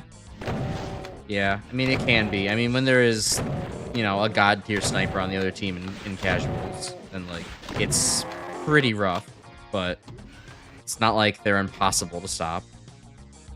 It's called Team Fortress 2 for a reason, look, guys. Honestly, though, at least they try to balance TF2 sniper somewhat. I mean, as someone who's played, like, other fucking multiplayer shooters where you can do stupid shit like fucking quickscope insta-kill people, like, you know, yeah, it could be a lot worse. Oh, it could be a million times worse. Like, the people who are complaining about, you know, this in TF2, it's like, oh, you've never been in, like, a COD lobby in your life, have you? I haven't either, but I've seen it, and it's not fun. Yeah. I'm fucking playing original Modern Warfare 2 and be like, I hit my fucking opponent in the toe with a knife, they're dead instantly. Threw a fucking tomahawk across the map and it domed them in the skull. They're dead instantly. I vaguely sprayed like 35 bullets in the direction before landed. They're dead instantly. Of the fucking flying guillotine and just beat tomahawk. It was very fun to use it like that. I still like doing that sometimes in like a map that actually is amenable to that. Because I mean, there are some maps where it's like, yeah, there's literally it's just, you know, usually the King of the Hill maps, right? Where it's just like your spawns on one side, the enemy spawns on the other, the map is symmetrical, it's open to the air. You know, fucking say Kobe and then throw your axe, and, you know, there's a good chance you'll get a nice mini crit. You'll get a beefy mini crit on somebody. It's so great. I think it's supposed to be worse. Out fucking combo with pre-nerf Sandman. Yeah, I mean, it was pretty strong, but I don't know. I never found it that oppressive. I found it fun to both land. Well, it's more oppressive in the fact that, like, you know, you're fucking stunning people. Yeah, I suppose. Yeah, it was more the Sandman that was the problem, not the guillotine. People had a lot of problems with the Sandman. I mean, I get the arguments why, but I was also still in the fact, like, of all the things that bothered you in TF2, there was the Sandman stun that bothered you? Like, I don't know. I didn't have it. Sandman? Yeah. Like original Sandman where you could stun Ubered players? Oh, that original. Yeah, no, actually. Yeah, when I say original, I mean like you stun someone they can't move. Sandman. That's Sandman. I mean, you know, there was also the middle point Sandman where it's like you stun someone they can't move, but you know they have to be not invincible, and it's for a certain duration of time based on distance. I was like, that's not that bad. I mean, the Sandmen were at least, like, if you hit them with the ball and they get, like, oh, they get spooked and they can still move, at least it's something a little bit better, just so, like, you could at least, like, play around it if you're the other player. Yeah, I don't know. I just don't think... I didn't find that was a problem. Yeah, and that seemed to be what the consensus was. I'm the strange one on this. It didn't bother me at all. I guess, I don't know, if I was maybe older when I was getting Sandman balled as a heavy and dying to scouts that I feel like maybe I shouldn't have, then maybe I'd have a different opinion, but I don't know, when I was playing, it just wasn't a problem for me. I didn't really find it that bad. I was more annoyed by Pyra's doing Extinguisher combos, which, hey, that got removed, so I was happy about that. Also, okay, the Extinguisher can still combo, you just can't do it as quickly anymore. Right, it's not nearly as disgustingly oppressive as it was previously. That was something oppressive. Instead, they just replaced it with the Scorch Shot. Which, yeah, I mean, it's infinitely spammable and annoying. I still do it, though. Why would I want my opponent to have fun? I want to have fun. I don't even think it's a case of having fun. I think it's just like, I want to be a dick and let everyone know that I'm being a dick. That Baron's like right on the edge of this now.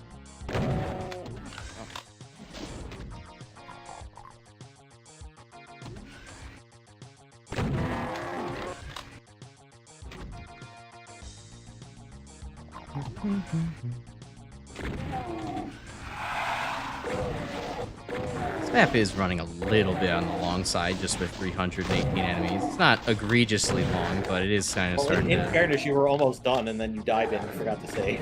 Yeah. Damn. Yeah, I didn't really realize how much progress I lost until I died there.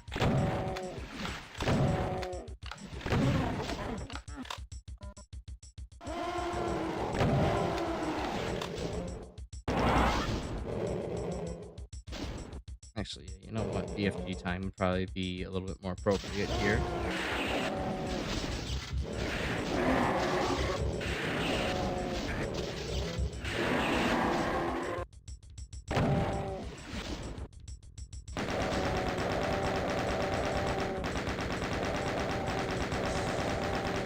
Now I just have the challenge of not losing all my health and dying.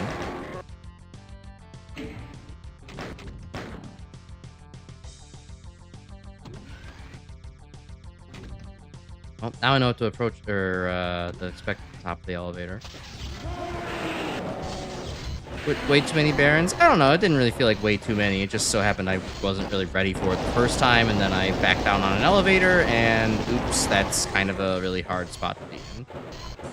Way too many Barons. What is this, a Hell Revealed 1 map?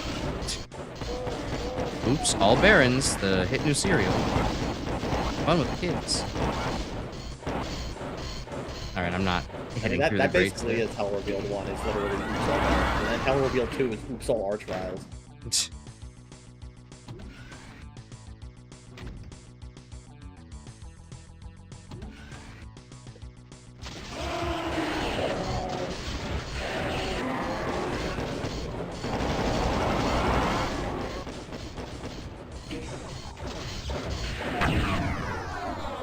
Oh, that sounded good. Fucking... That's the kind of sound I make when I nut. Yeah. That did sound sexy, having those two explosions in sync like that. That's the ultimate way to end a Doom map. You should just make it so that way you have like 70 Arachnotrons die in sync, and it's just like, oh yes, I've done it. The sets are great now, but have you killed 2 Arachnotrons at the same time? Yeah, exactly. It doesn't compare.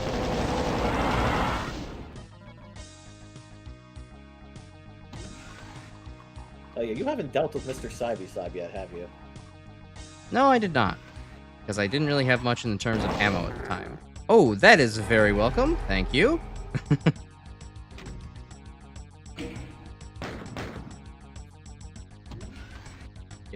feeling I explain may the be circling back. Doom episode?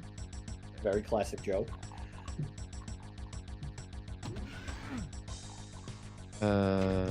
This direction, yes.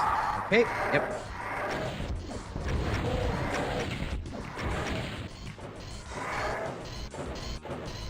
Alright, how about you two get to fighting each other? Yeah, there you go.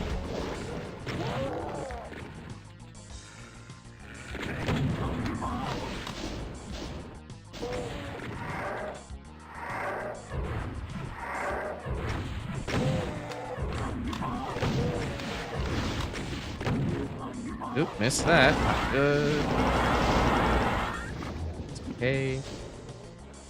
Shotgunner distracted. Get rid of this guy. Pinkies, I'll just use my punching powers to get rid of. Oh, I hear an archvile, and he's angry.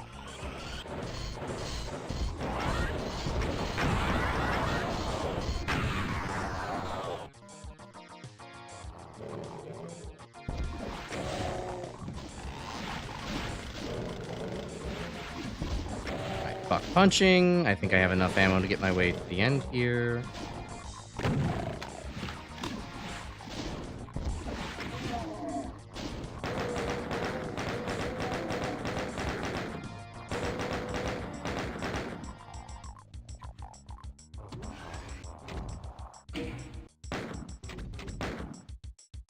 He's somewhere in there.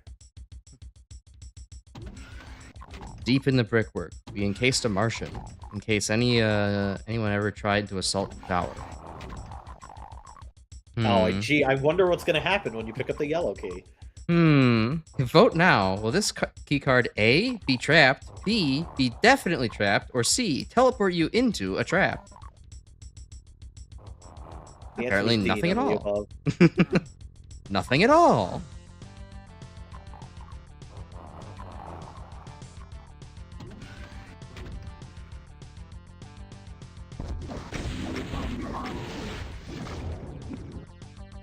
This just led back up into that room, so you don't need to go back there. This is where I would cash in the key card, so I guess it's time to do that. Oh, meatball ass. Delicious. Or tomato ass, I guess. Tomato. Right, he doesn't misgender the Barons, but he does misgender the Capitals. That one's even hard. That one's an even harder barrier to overcome, because a raw meatball is also red. Got tomato sauce on it. Yeah, I can see that. Fuck. Now I want more of those fucking sun-dried tomato chicken meatballs. Leave it to me to make you hungry. I mean, food is a common topic on these streams.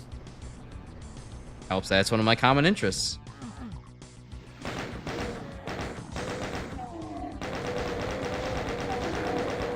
I guess that is something interesting. I did go to a interesting Mexican place with my dad over the weekend, and they had a nightly house special that was, I mean, they just called it molcajete for like the mortar, but like they also served it in a mortar, and it was basically just like, it very much felt like we're throwing a bunch of bullshit in a mortar, and then a stone mortar, putting it in a hot fucking oven, and then handing it to you, because it was like, there's some shrimp, there was some chicken, there was like chorizo, there was other chunks of meat and pork, and there was like seared cactus and jalapeno and cheese, and they also gave me like 5 little green wraps to make tacos out of. And it was just served in a big fucking mortar. It was a gigantic, delicious mess. It was very interesting. Bullshit go the meal. Say that again? Sounds like random bullshit go the meal. It really was random bullshit go the meal, but it was totally worth it. It was so much I could not finish it all. Let these idiots fight amongst themselves. The fucking Baron won through all that? Okay, sure. I mean, they do have 1,000 health. Not that surprised. Okay, I thought it was like 3 or 4 cyber demons in there, so I was a little bit more, Thank you, but wow, we're just misgendering everybody today. Jesus. Yeah, I guess it's the inverse. It's the inverse of Pride Month here, everybody. We know what to call the Barons and the Hell Knights, but now we don't know what to call anything else. Yeah, exactly. They get to be correctly gendered during Pride Month. No one else does. It's like how nobody can be straight during Pride Month.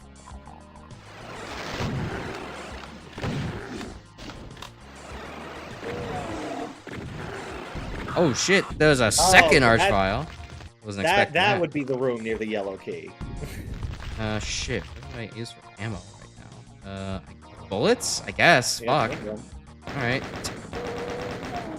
Time to slowly shoot this guy down in the most awkward room for fighting an Archvile in.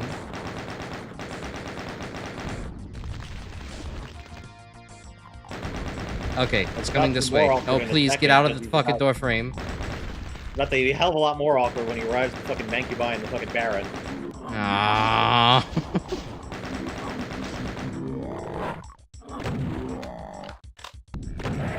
There we go. At least before it got too bad. Though I do have to chew through 2 fucking Mancs now.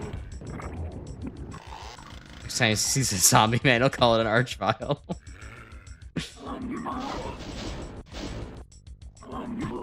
No, we've gotta confuse them in pairs. We gotta start calling the zombie men shotgunners, and then we've gotta start Punching calling... out a fucking Mancubus is certainly a bold decision, given how fucked their collision box is. Well, bold kind of guy.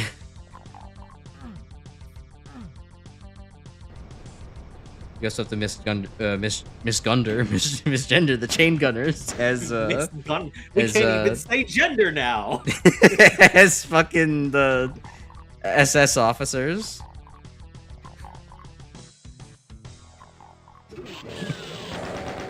Okay, look, to be fair, I knew exactly what was going wrong in my brain on that one. I was getting ready to say chain gunner, and then I tripped up with gender.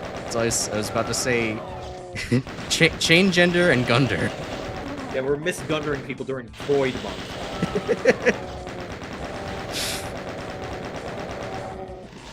Alright, cool. Time to fucking make the meatballs now. How many punches does it take to cook a meatball? Well, like I said, I think they're uncooked meatballs. There's lots of ground beef. Oh, cool! I have to punch out a Baron now, too. I don't know. I just always call them the pain elemental meatballs, because they literally look like meatballs. Yeah. No, I know. That's the Doom community consensus. I do agree with that. It's just the problem that both of them trigger meatball in my brain.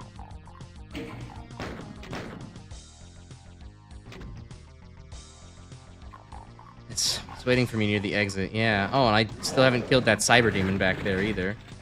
Alright, well, this is cool. It's a good room. You still got 1 secret left, too. This is true. Let's let him walk over here.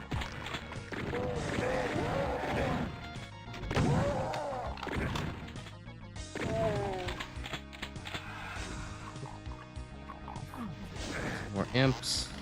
There's... Get hit by another imp.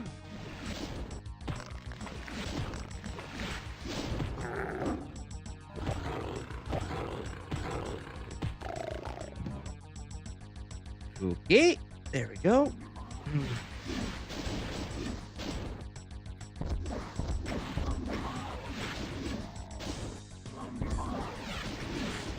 Go, that should be the end of him.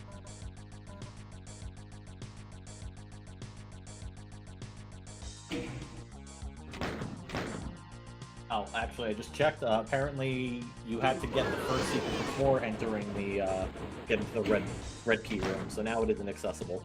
Oh, well, great. Well. Boy, quite an audience waiting for me at the end there, huh? I have a whole Spider Demon Mastermind. I mean, you can probably double tap it with the BFG. Yeah, no, I mean, that part won't be hard. So I was also thinking about if I had to go kill the Cyber Demon. There's no good chance in hell of me doing that. Yeah, Oh, I guess you could just mulligan. Oh yeah, that was the secret, by the way. That 1 mega armor. The 1 mega armor. All right. Yeah. Chris, is it cool with you if I end up not 100%ing this? Because I mean, I'm definitely not getting the secret at this point, and then I would really rather not try to punch out a cyber demon. Yeah, especially considering that we do have 1 more map left on the docket. Right, Unless and you want to save it for another stream. And I would rather not. I also have to get up somewhat early tomorrow too, so I'll have to make it a quick one. All right, Chris is giving you the okay. You can complete the map with. Thanks, Chris. Yeah, it was. I mean, the map was overall fine. It was just. It is just definitely on the long side. I was a couple of deaths didn't help, but that did take a while. There was just a lot of map to get through. Big stretch. Okay, well, we have our 1 mystery wad now that Grim just sent me the other day, or before stream started, a few hours ago. Yeah, literally sent right before stream started. The other hour, if you will. Let's see, what is it called? It should be easy enough to set up. It's vanilla compatible, so it should be extremely easy to get set up. All right, we'll get to that right now. Yeah, because this wad was essentially a collection of a lot of the older stuff that I did, but the one I wanted to do for this, since I thought it'd be a good way to kind of round out the Plutonia saga, is that it's basically a Doom 1 map created in Doom 2 with the design mentality if I was creating a Plutonia map. So it should be very interesting. Okay. Gotcha. So is there a specific map number to load up? 13. Okay. So this should be Vile Halls. Halls Most Vile is the actual name of the map. Gotcha. Just a few maps in this, I see. So wait, you said this was your original creation then? Yeah, I did create this. This is actually one I've been trying to submit for Decino's thing for a while, but it just never ends up winning because, you know, there's a lot of people who submit. Gotcha. Oh, right.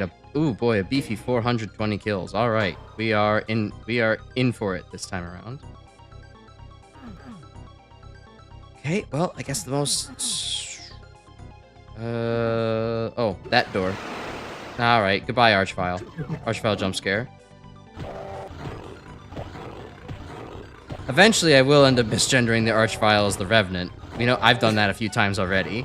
It's only a matter of time. Also, what a pity Proto can't be here to see this, because it's playing a Symphony of the Night music. Ah. Okay, yeah, that melody did sound a little familiar.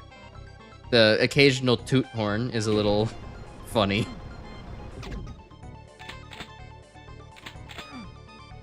It's like, the SSG and a horn's a plasma little to start with. I'm a generous man. I'm a generous man. I giveth, however, I also taketh away. Like with that Archvile's startup noise I just heard in the distance. Yeah, the vials have been alerted, but they could be anywhere. Could be me. Could even be. There's an Archvile in the base. An Archvile in the base?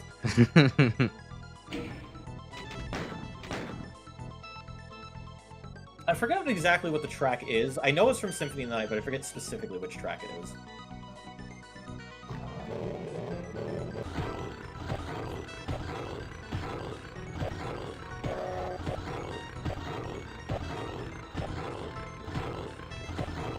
Oh yeah, and also feel free to save as much as you want, just because, like, I know, since we are starting to come close to the 10:30 mark, I'm sure you want to not have to potentially spend more time having to redo sections. Right, that was already in my mind. Don't worry about that one. Alright. I've gotten much less conservative with my saving, on average at least. There's the occasional time where I screw up and forget, but all right. I don't know exactly. That is a secret. Yeah, I don't know exactly where I'm to use that yet, so I'm just gonna leave it be. That is a good opportunity. save it for later type situation. God, I like the big fleshy pillar in the middle of the map. It's ties the place together.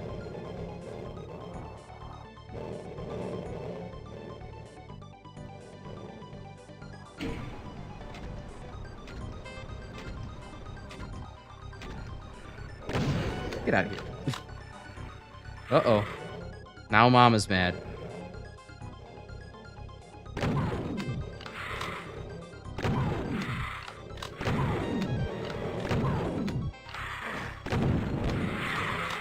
Oh yeah, because you made a Left 4 Dead adjacent joke just a moment ago with the whole you have alerted the arch files. Reminds me, you gotta also get Left 4 Dead installed at some point so we can finally all play together.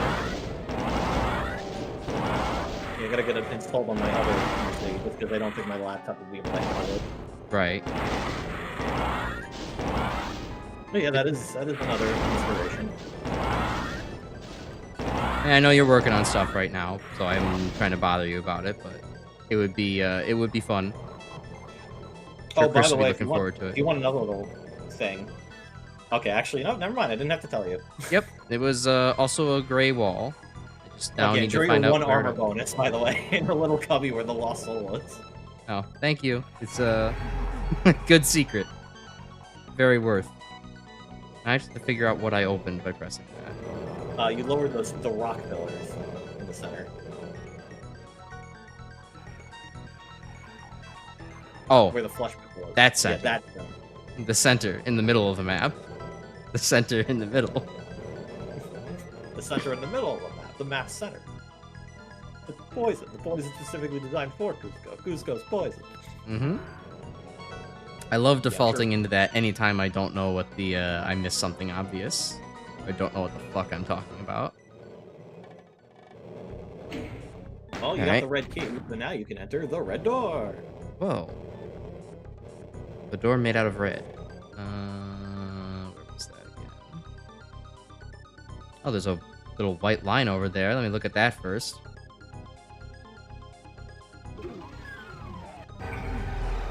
Ah, 20 shells. How generous of you. An arch file. How fucked I am. Alright, well, that was not a fair exchange, but that's just how the pussy crumbles sometimes. Pay for 20 shells.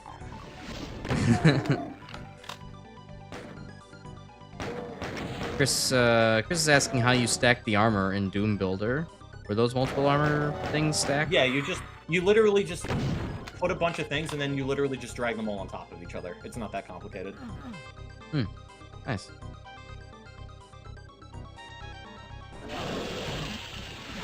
Almost went right into the fucking Caco pit.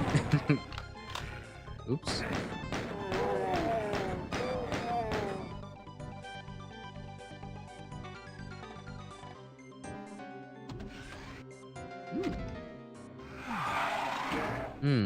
Probably not a good place to save, but...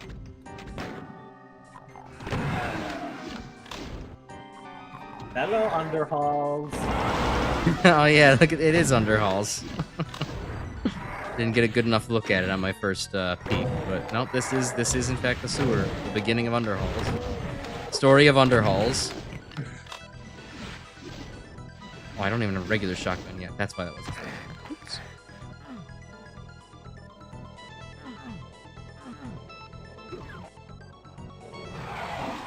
Well, that was a miss. Swing and a miss.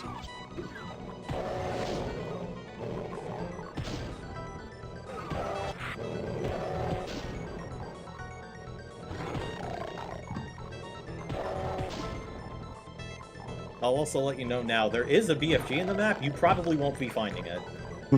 Right, I'll find... You know me, I'll find it last. Be like, well, that would have helped 5 minutes ago. Or 45 minutes ago, really.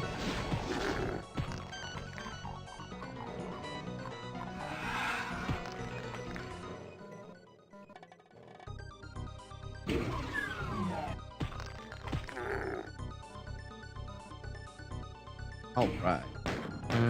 Seems like a... release the arch file kind of moment. Yes, it is. Flinch. No. No flinch. Okay. Wow, the combo. Yeah, no, I got bounced into it.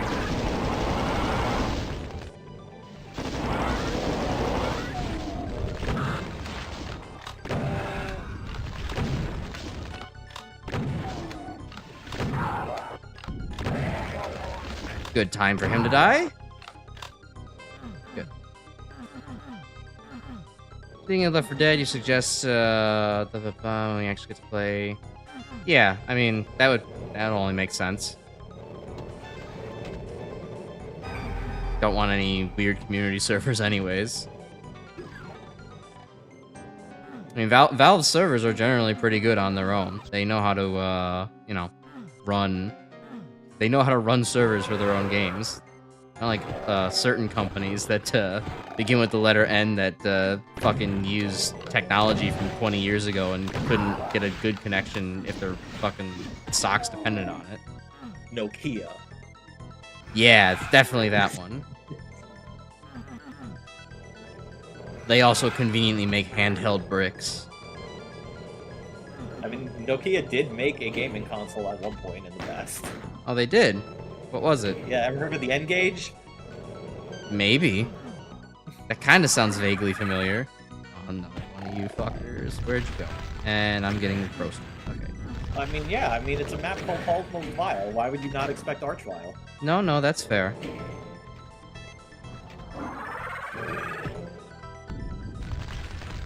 I'm still very happy with how my deep water came out.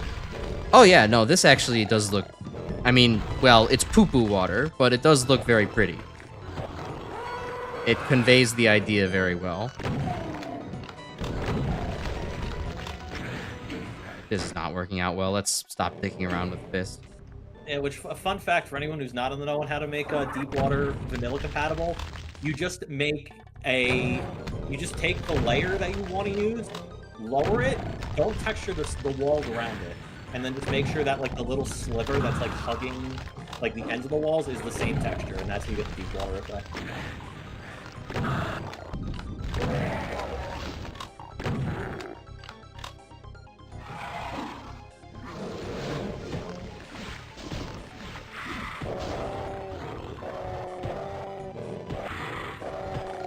What if Underhalls was spooky and scary?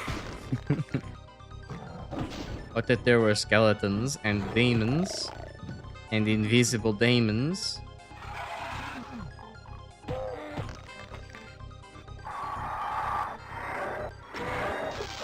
Ooh, wish I had a rocket launcher right now. Yep. Well, he gave you a rocket.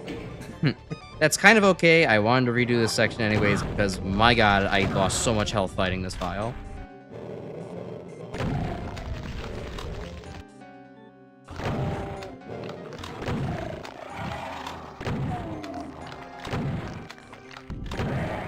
You fuckers get out of the way, please.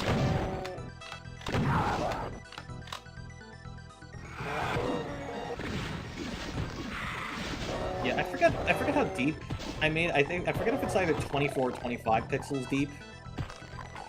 Because I know there's like an upper limit on how like deep you can actually make the surface around you before it just looks like, oh god, I'm clipping through the fucking floor. Yeah, no, it is pretty impressive, like, if you made this untextured, right? Because, like, you can kind of see that, like, yeah, there's no wall texture where it's, like, kind of glowing and pulsing. But, like, it looks just, well, like the water's murky. And so it's like you are not really, like, missing anything.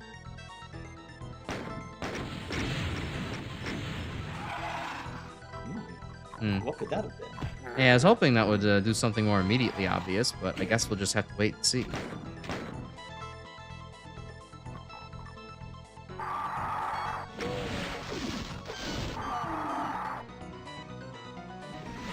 But I do also like this is a good balance of, like, actual brightness. Like, this is dark, but it's not fucking, you know, Black Power levels of dark. I can still see what's going on. Ow. This is merely regular darkness. It is not advanced darkness. Right. SpongeBob's not fearing for his life out here.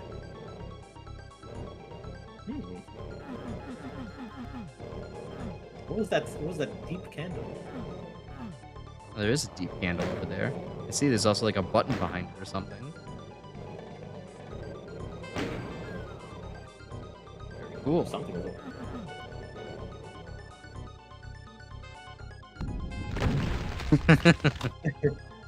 The Archvile punchline.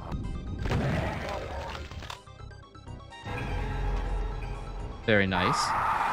Oh, not an arch file punch fine. Punch fine. Punch file.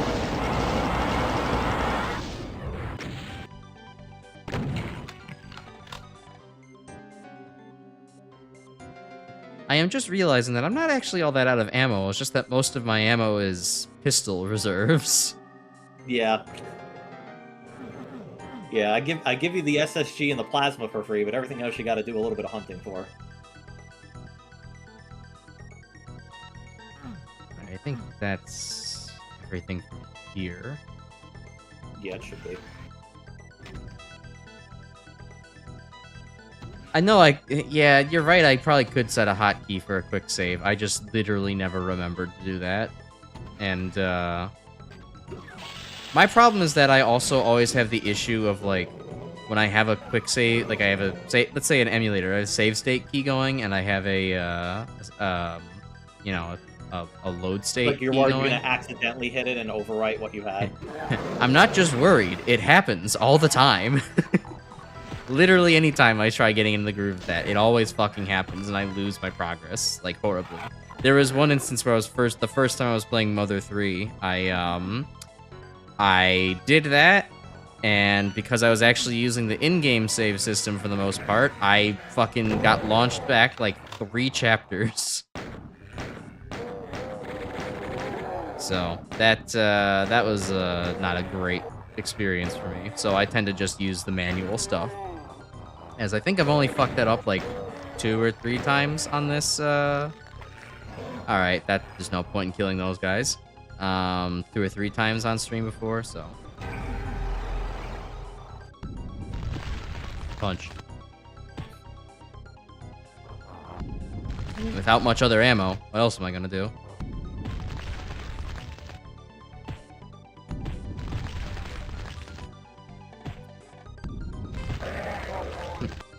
This is... Yeah, I mean, you do have 120 cells, but I mean, yeah, that one's safe enough to punch. It's just like Requiem all over. Well, this is like a different Doom map. I can't remember which one it is, but these halls do look... Well, okay. These halls look familiar, just as those brown halls look familiar. I don't remember if that's the same map or not. It may, in fact, be the Halls of the Damned. Ah.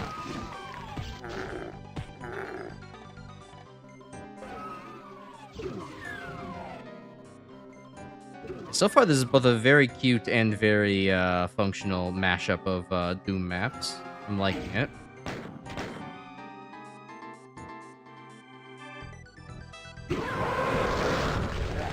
Oh boy, I knew this was a trap, but let's let them all take care of each other for a little bit. Oh, Chris is asking for the WAD after stream. Yeah, I'll consider it. I might need to make a couple of adjustments to it first before I make it completely public.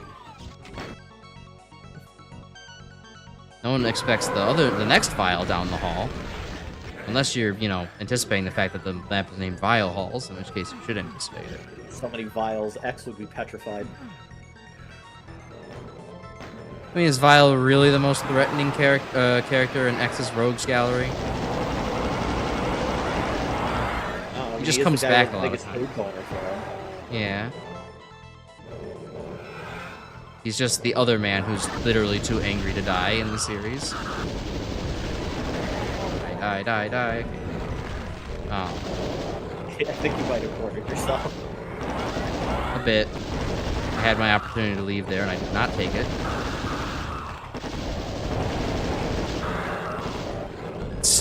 Please stop reviving that one pinky. Thank you.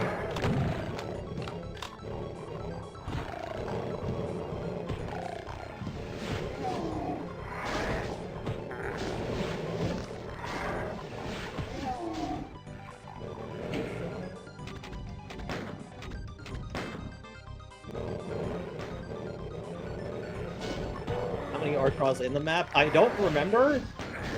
Although, knowing my silly bitch self, it's probably exactly 69 arch files. I might be wrong about that, though. On a related question, how many arch files does it take to screw in a light bulb? 1. He just keeps reviving more demons to screw him through.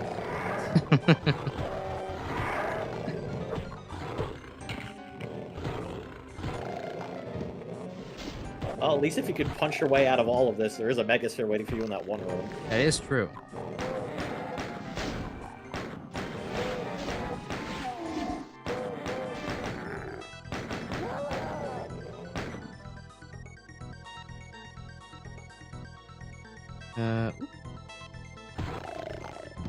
Which direction was it? To the left. Okay. Going. And get out of here.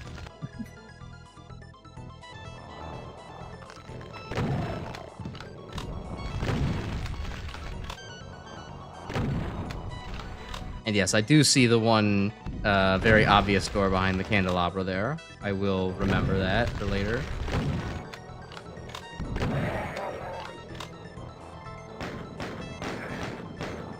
Oh, motherfucker, ghost zombie. Oh, wait, is that actually ghost zombie, or are you getting blocked in that bug? Pretty sure that was ghost zombie. Oh, because maybe you got crushed by the door? Yeah, no, that's definitely that's ghost zombie. Oh, and you don't have a rocket launcher. This is gonna be a problem. Yeah, this is kind of like the whole immortal snail hypothetical, except the immortal snail can't instantly kill you. He just kind of like fucking nips at your ankles every couple of minutes. It's just like, ow. Well,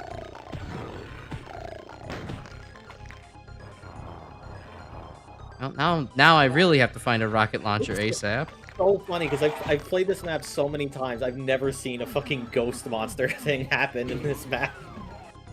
That's the glitch passive, you know. I have it. The fucking jump scare. Five Nights at Freddy. Five Nights at Zombie. Oh right, the fucking hallway of pain. Haven't been in here yet.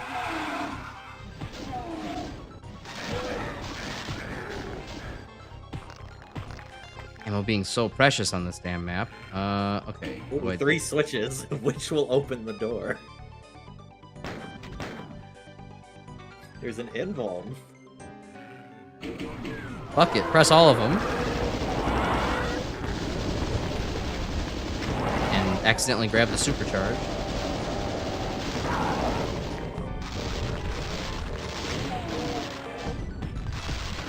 Come on, punch your way through. I gotta get to that archvile. Alright.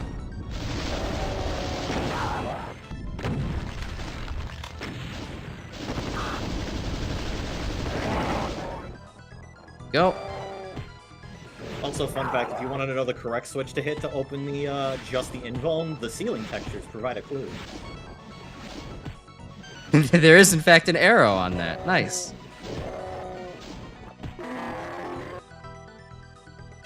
Well, we needed all kills anyways. Single zombie man is Mr. X. No, Chris brings up a good point on that.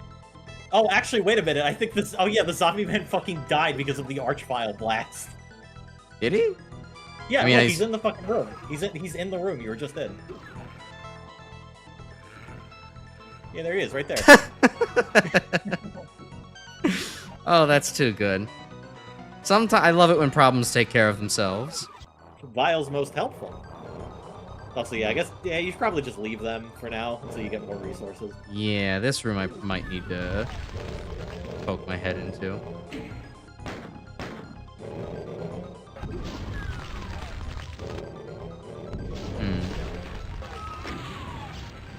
Alright, let's let him be distracted.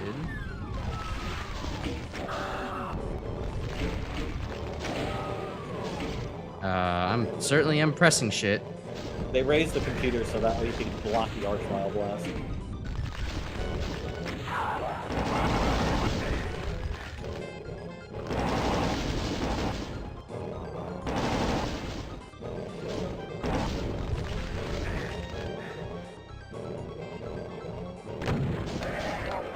Oh, thank you, Barons. A Baron most helpful. Actually, I think all of those are Hell Knights. Knights most helpful. Damn it, we almost won an entire stream without you misgendering them once.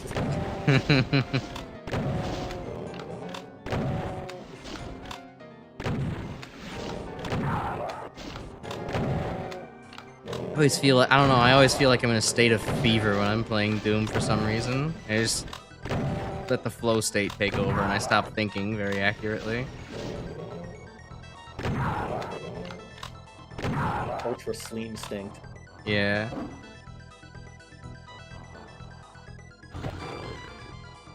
Powered by magnesium.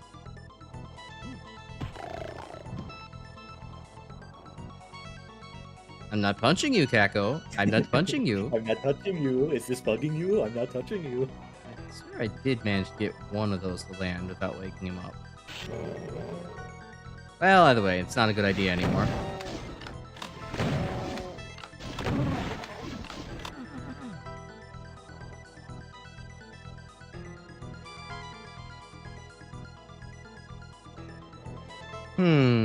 Dark, creepy hallway. Spooky.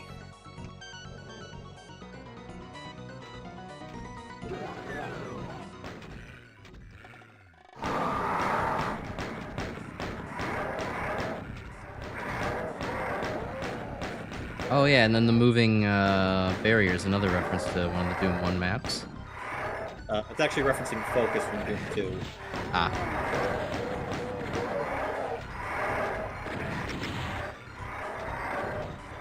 Oh, hey, there's the namesake of the map. Can I get around that corner, please? Nope. Okay.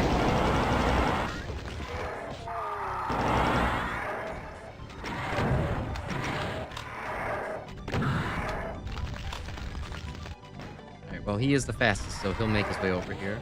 Aw, poor zombie man picked the wrong fight.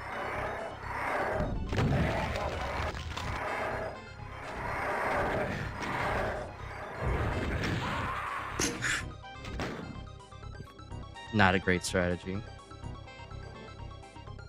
Well, I'm sure if that wasn't dropped for the baseball, you would have definitely gotten me out.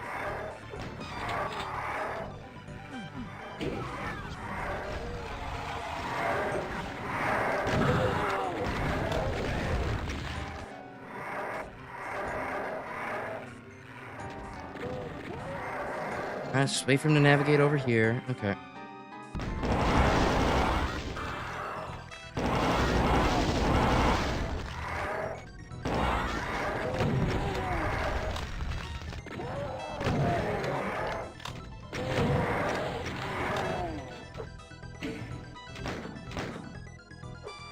Funnily enough, if you could get one of those shotgunners shotguns, you'll finally have the regular ass shotgun. Would be nice, but at this point it kind of feels like a luxury. A little superfluous. I'll just like... Alright, well, they're turning with me, so they're not real. However, they're probably indicating some bastards that might be real.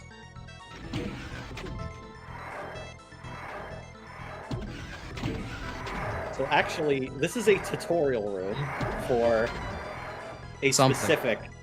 Yeah, for a specific arena. You'll know when you see it. Okay. But yeah, they all do the same thing.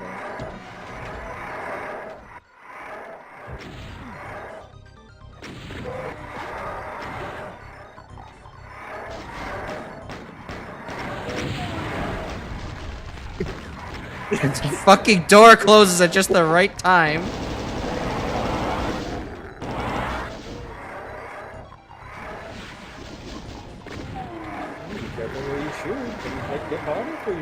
Oh, I picked up one of the shotguns at some point. Okay.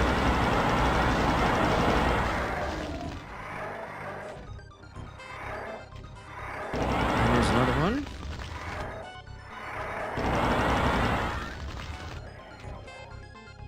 It feels good. I finally have like a... I feel like I finally have a very deep pool of ammo to pull from. Yeah, using the Berserk to actually punch through a lot does help with saving ammo for the later sections.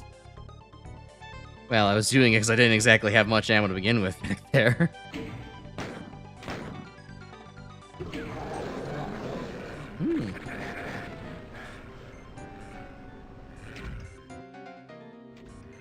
This feels like a don't bother killing them kind of moment, but I will bother anyways. Wait, did you soft lock? Yippee! I'm... That's not the... Oh, no, okay, wait. never mind. Good. Oh, You thought okay. of For that. some reason, it didn't turn it into the damaging floor for some reason. It's supposed to. Oh, I guess it. Okay. Yeah. Gotcha. Well, that's something to fix. Well, that's weird because it's like that doesn't. Every other time I've done the map, it does that usually doesn't happen. Weird that it happened this way. Don't know. Maybe I have some extra setting on that. Wouldn't have even noted. I mean, I just have it on still Doom 2 again, but. I mean, it's not actually a problem since you can still teleport up. It just makes this section less stressful because you could just totally camp on the bottom if you wanted to.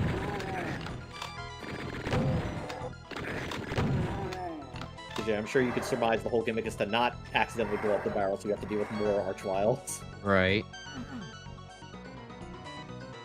Down there, no. Okay, clean up archviles later. Now it's dark. It's very dark. This should be advanced darkness. Well, now you can go across. Ooh, the Megasphere. And the yellow key. Oh, no yellow key. Oh, this is that arena.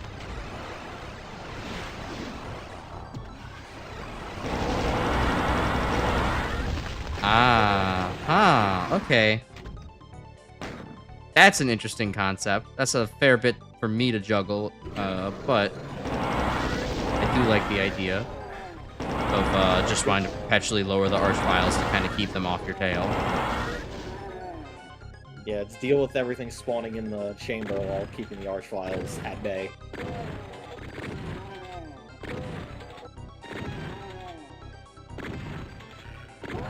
Oh yeah, which I will let you know now, for any of the archviles that are like on the pillars or like, oh, they spawn where the barrels are at, they will all eventually get killed later, so you could get 100% kill without any waste your time. Okay. Well, that helps. I do try to be smart with the map design, so it's not a pain in the ass.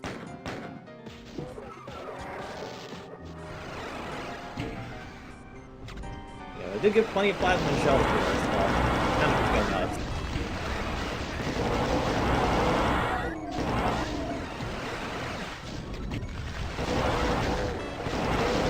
Okay, this actually isn't too bad, at least yet, with the small enemies to take care of. You kind of just hug the center and press the button whenever it becomes available. But it's a good way to kind of keep me tied and moving a little slower.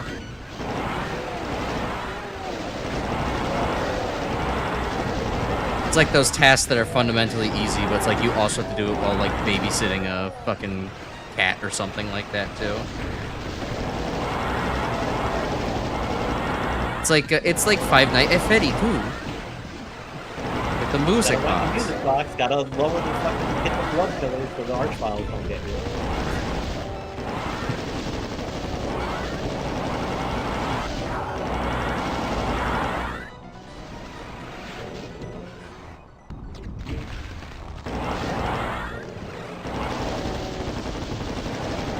Oh, there's another one in the middle. Okay, and everything just went to shit immediately.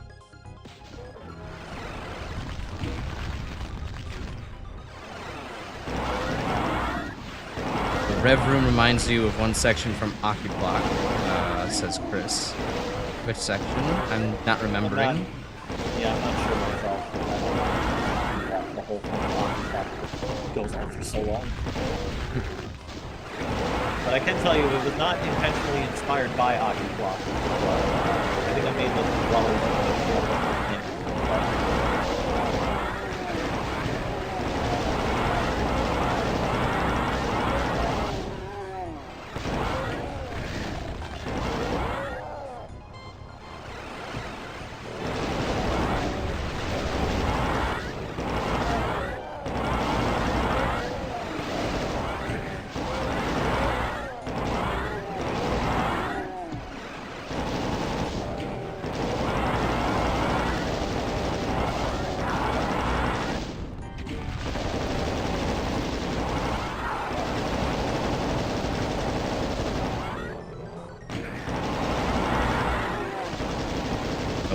Oh, get this motherfucker before he starts causing problems.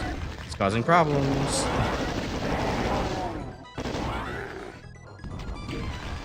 Okay, that's my exit. Let me collect some ammo.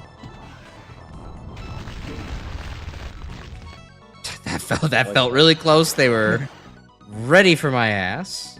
Yeah. Also, fun fact: that arena only exists if you play the map on newbie. If you play on the lower difficulty, you just get the yellow key for free. And if you play on Nightmare, you're just like fucked anyway. So like. Oh yeah, and now it's the dark room that also crushes everything. Yeah, well, that's good. I can just wait for that to do my work for me.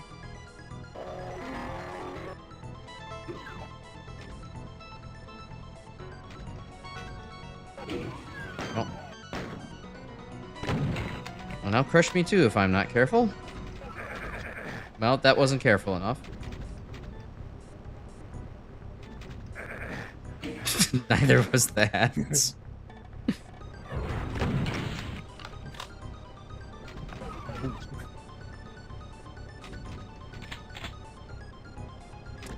That's like, that is many doors at a time. That's kind of fun how they both do and don't sync up like that. Oh, good. I made the door slow by fucking losing like a third of an inch of my brain.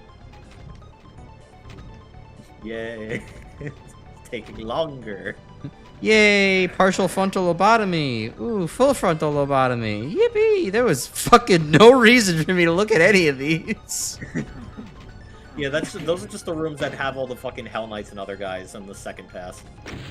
Yeah, I mean, yeah. I just figured there might have been something snuck away in them, even if just like a little bit of ammo or something like that.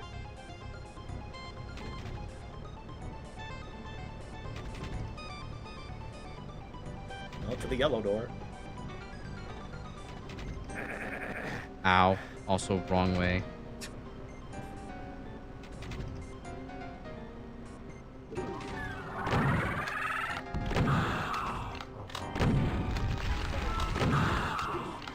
Thank you, door. God damn it. Was that the structure of 87? Thanks, Chris. I didn't think I'm feeling so good. I need some Tylenol. His giant portion of fucking liver is missing.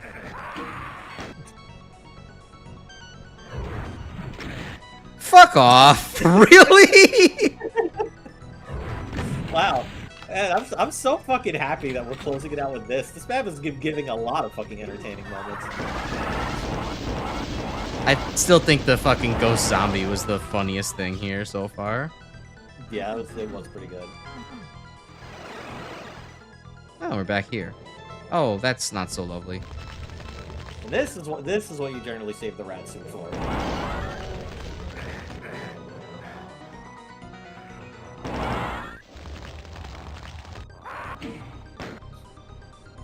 Ah, hell, I'm here Hello again. again, Revenant. Did he enter the door? I don't know where he went. I'm gonna assume that was his skeleton. I just passed there.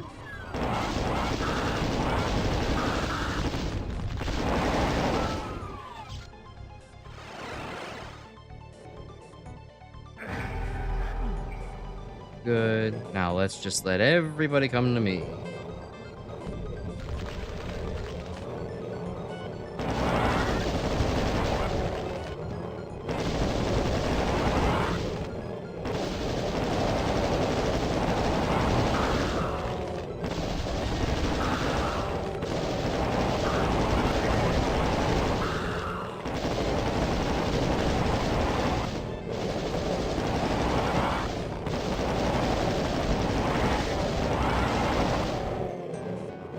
Alright. Punch the rest of the horde out.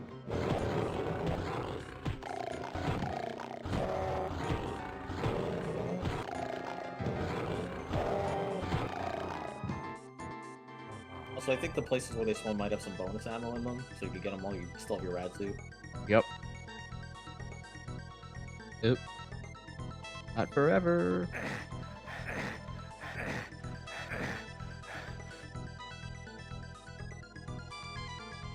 Okay, nothing else of note in this area. Yeah, you can go back to where the red door is. But there's still sections in there you haven't explored yet. Right. I got distracted and I saw, ooh, look, sewer grate.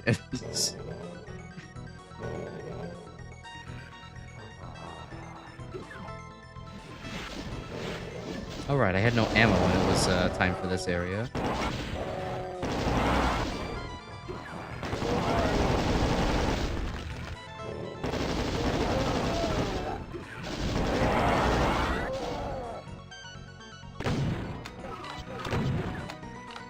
The Bald Skull Brigade come out one by one, gun them all down.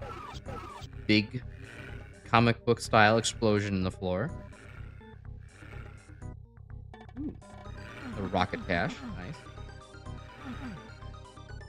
Alright.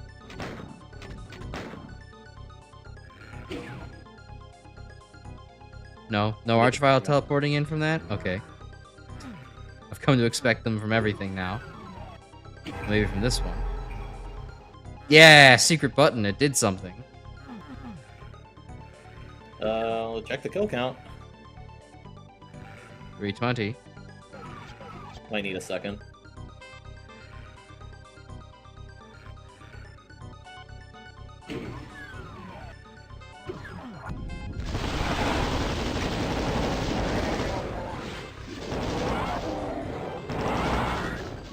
Oh yeah, now since you've done some of the, I think that later section, you can kill the chain gunners on the floor now. Oh, good.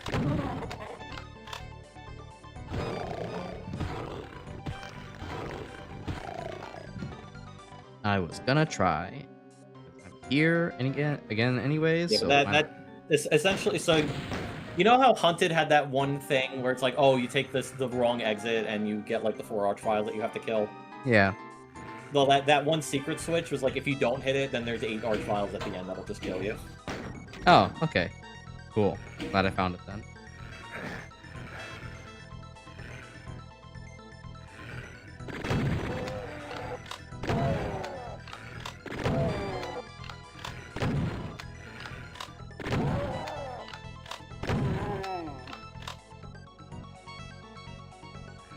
Alright, sweet. There's purple down there. I'm gonna go look for purple. Oh, right, that was the mega armor I never picked up. Hey, we'll do that now. I think I'll do that now.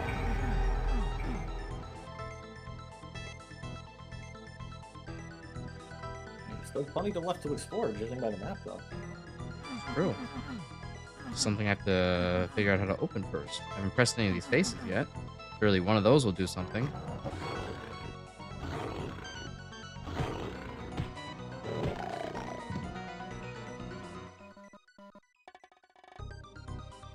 Nothing in that corner besides the green armor. Okay.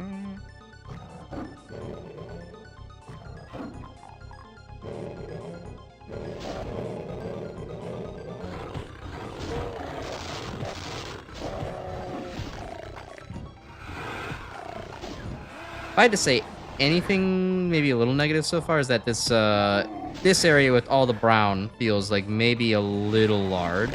Like there's a lot to cover here so far. Well, it's very much based on all of the damn kind of round wooden area. So that's probably why it's so large. Yeah, that's fair. Have to stay faithful. That was lucky. That was a low roll that I very much needed. Oh hey, that's health that I very much needed.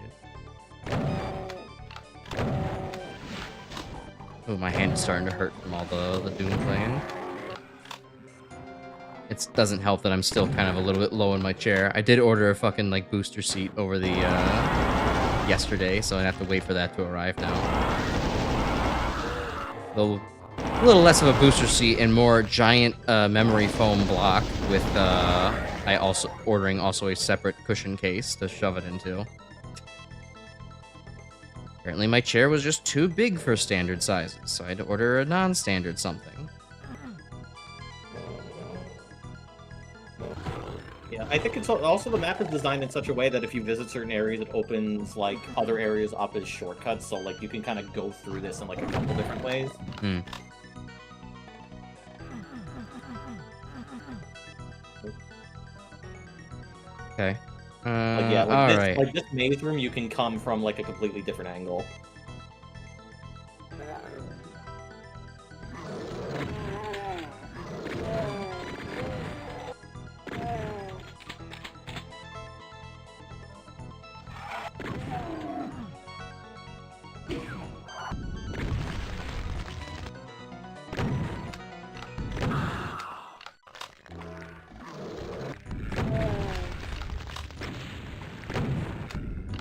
He just turned the complete other direction and firing backwards at me. Huh, that was odd. A strange fellow. But he steams a good ham.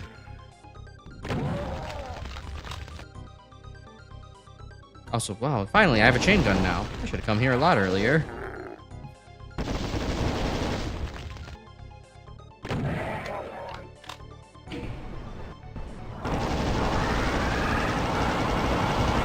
Oh, that's multiple angry Martians. The sequel to Butt Up. Yes.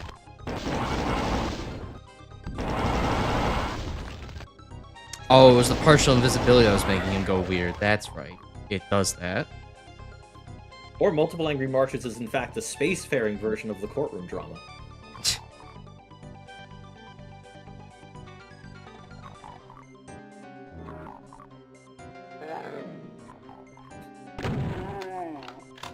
Yeah, also, fun fact that Soul Sphere used to be a blue key, and the blue key did nothing in the map. A little mean. A little mean. Just a non-reward to that keep wasn't people even guessing. me being mean. I was literally just like, I'll put a blue key here, and then I just forgot to put anything that the blue key opens. Oh. I thought it was deliberate at first. Nope, I just forgot.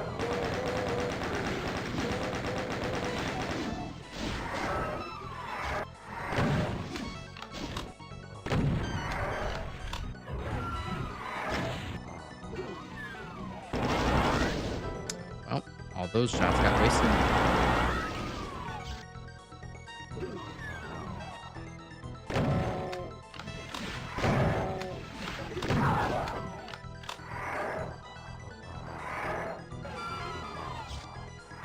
And we get this Archvile gets to be special. He gets a throne to sit on.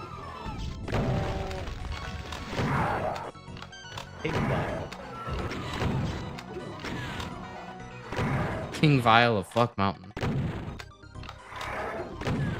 Oh, the sky's even blue like that now.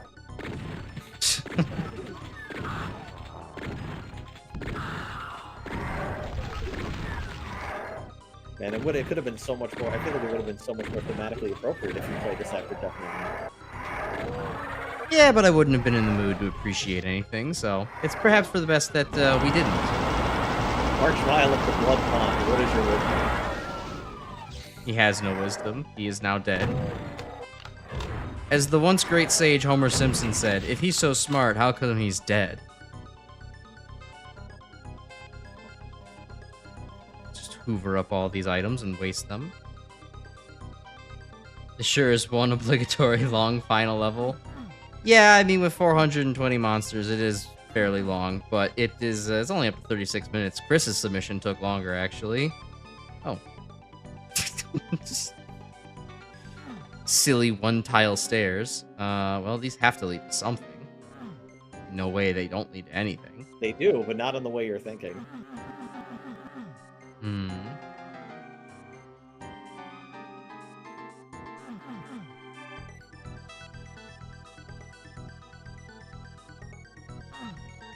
Trying to think harder.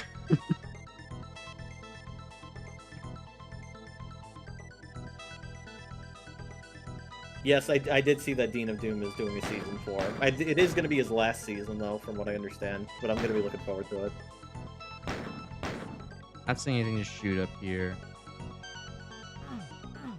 I actually managed to make that surf. Was not expecting it. Nothing to do there. Well, there is another secret in this room. Rockets. Oh. Oh. to fucking rocket propel yourself back into the blood pool, huh? Alright, we'll wait on that one. And Well, you can if you want. It's not technically an official secret. I want to now, especially it's not official.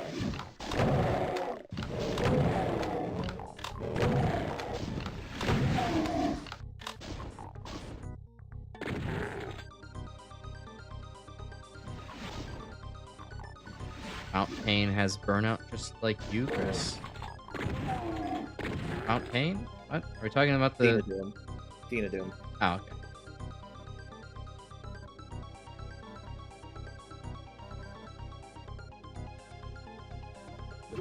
Alright. Oh, we're almost done with kills for the map. Oh, had one more of those.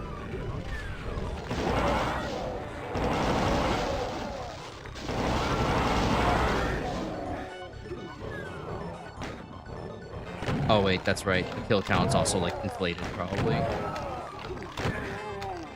No. If it's the one on the display, it is accurate. It's just if the archer arrives anything, it reduces it by 1. Ah. It only inflates the kill count for the final end total on the tally screen. Like fucking another zombie man? Are you kidding? At least you got rockets this time. Yeah. Where is he? There he is. Now stay dead forever.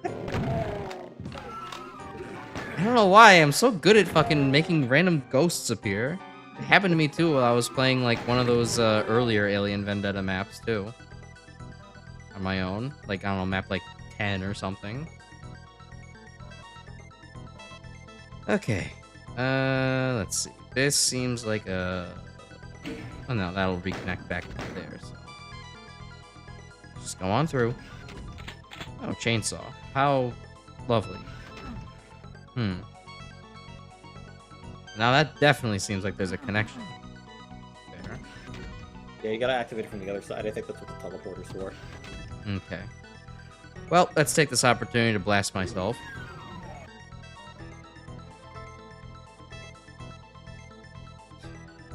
Thought about killing myself. Oh, this is intended for me. Oh no. Yeah, can you tell that this is a decino submission? Wipe this from the archives. They don't need to see that. But I found the BFG. Haha! You didn't think I would find it. Like, you look at the soul sphere, top yourself back off. Oh, wait, right. I forgot about... I left my brain, and the time it came back. That was the deliberate strategy, and then I said, hey, let's get to the teleporter, and then completely forgot about it. Yeah, I was gonna change the graphic to something else, but then I realized I don't have Slate installed on my other computer, and I realized it too late. Delicious. Ah, that's where all the meat came from. Okay. Anything else around here to go do? Oh yeah, there's still... I hear an imp for one. And there's still, let's see, a couple sections of the maze I missed out on. So I'll go back to that, and then whatever's in the big brown area. Okay. I haven't encountered the all ghost bug yet.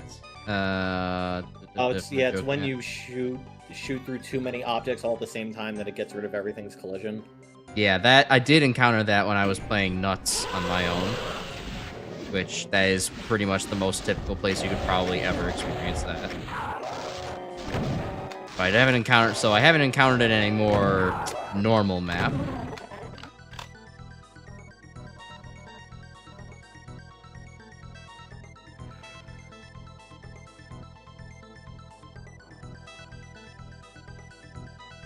Oh yeah, don't forget about the 3 vials in the pentagram room. Oh yeah, I'll have to take care of them too.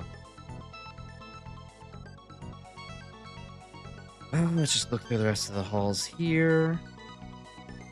Getting the feeling I maybe did this in a weird order, so that way now I'm just kind of backtracking for funsies.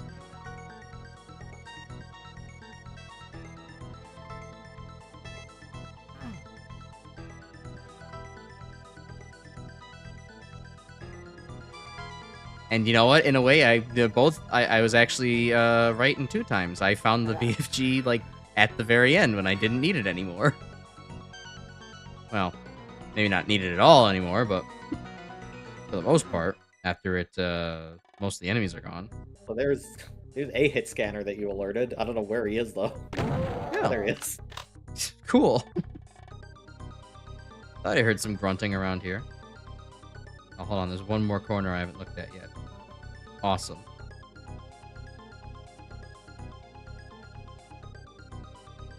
Okay. Back through here. Pentagram room. I guess, yeah, that you can use BFP for that, right?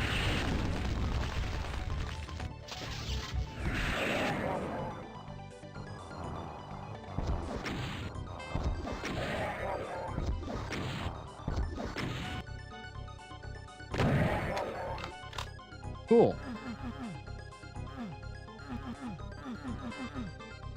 Nothing else in particular. Alright. A couple things in this hallway that I missed. Ah, yes, the old similar to the green brick, but not quite the green brick. Wall trick. Partial invisibility, my favorite. Okay. All the secrets. Good. Alright, so let's see. 3 items left, besides the exit room. The room at least labeled exit. I think that's everything then. I can see here. Alright. Well, let's head to the exit room and see what we got waiting for us. That is not the now way. I'm also wondering if that secret switch might have also broke too, so it's possible you might not be able to get 100% kills, but I guess we'll see. Considering that the floor in that other room broke.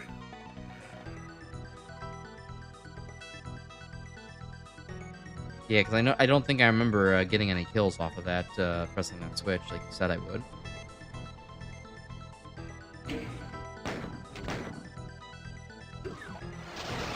Oh, well. That's meant to tell me. That's meant to be some sense of world building. Yep, yeah, yeah, it did not crush them. In the original version, it did crush them. Darn. Oh well. Oh, cool map regardless, though. That was actually pretty fun. And for a map with 420 monsters in it, that actually went by at a pretty reasonable pace. You know, I was a little scarce on ammo at the beginning, but I guess that's just due to how I tend to map things, I guess, and I had a hell of a lot of ammo at the end, so if I would have just taken a slightly different route, it would have been better, but it wasn't unmanageable either, given the fact that I had an early Berserk pack. I mean, that's my main gripe. That's a huge gripe I have when a lot of maps are, like, ammo scarce, then they just don't even bother to give you a Berserk, so it's just like, haha, now you're just gonna die. It's like, okay, this isn't fun anymore.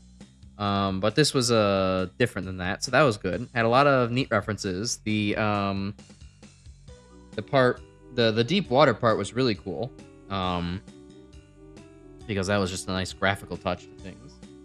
Arch files were used well and placed in a way that were not like stupidly dense, but you know, at a good enough clip to make them a thematic point. Yeah, I mean, like I said, kind of the only criticisms I had were just like some of the bits kept from the original maps were just like, okay, there is way too much of this convoluted brown hallway here. Like, those challenges were in particular not that interesting, but you know, for the rest of everything else, it was pretty good, really solid. Yeah, for something I made years ago that everything doesn't exactly connect the most fluidly, I think it's okay, but I could probably do better if I had the time to. Sure, of course. I'll improve with time. But I appreciate having a actual custom map by someone in the community for this event too. That's a fun way to cap things off. Maybe next time we get back to Classic Doom, we can have some more of those, some more things like that done. Yeah, well, I'm sure there will be plenty of time in between this and the next community night. So for anyone that does want to make maps, you got plenty of fucking time to do so. And if I really plan things out well, I could be like, hi, we're going to do this in like 6 months. Fire up your map editors and get to it. I might even make a shitty map to start things off with. It'll probably be some fucking Vinesauce Joel poo poo pee pee map that like just has a smiley face at the end because of how good it is, how high quality it is. Yeah, you know what? Honestly though, this went pretty well. And I think as far as this map goes, I'm at least glad that it mostly managed to be stable, considering that it was made in Doom Builder 2 years ago and tested in PR Boom Plus. Mm-hmm. Yeah, I mean, there's sure only two weird oddities with like the damaging floor not appearing in one spot and then that button not working. Yeah. Let's see. Not sure what happened with that, but oh well. I'm looking back at the map list just to kind of, you know, maybe get a rough listing of my opinions on them. I think at the absolute bottom, I'm definitely putting fucking Death Mountain. That shit was ass. I hated every minute on Death Mountain. But then let's see. Some of the other ones were like,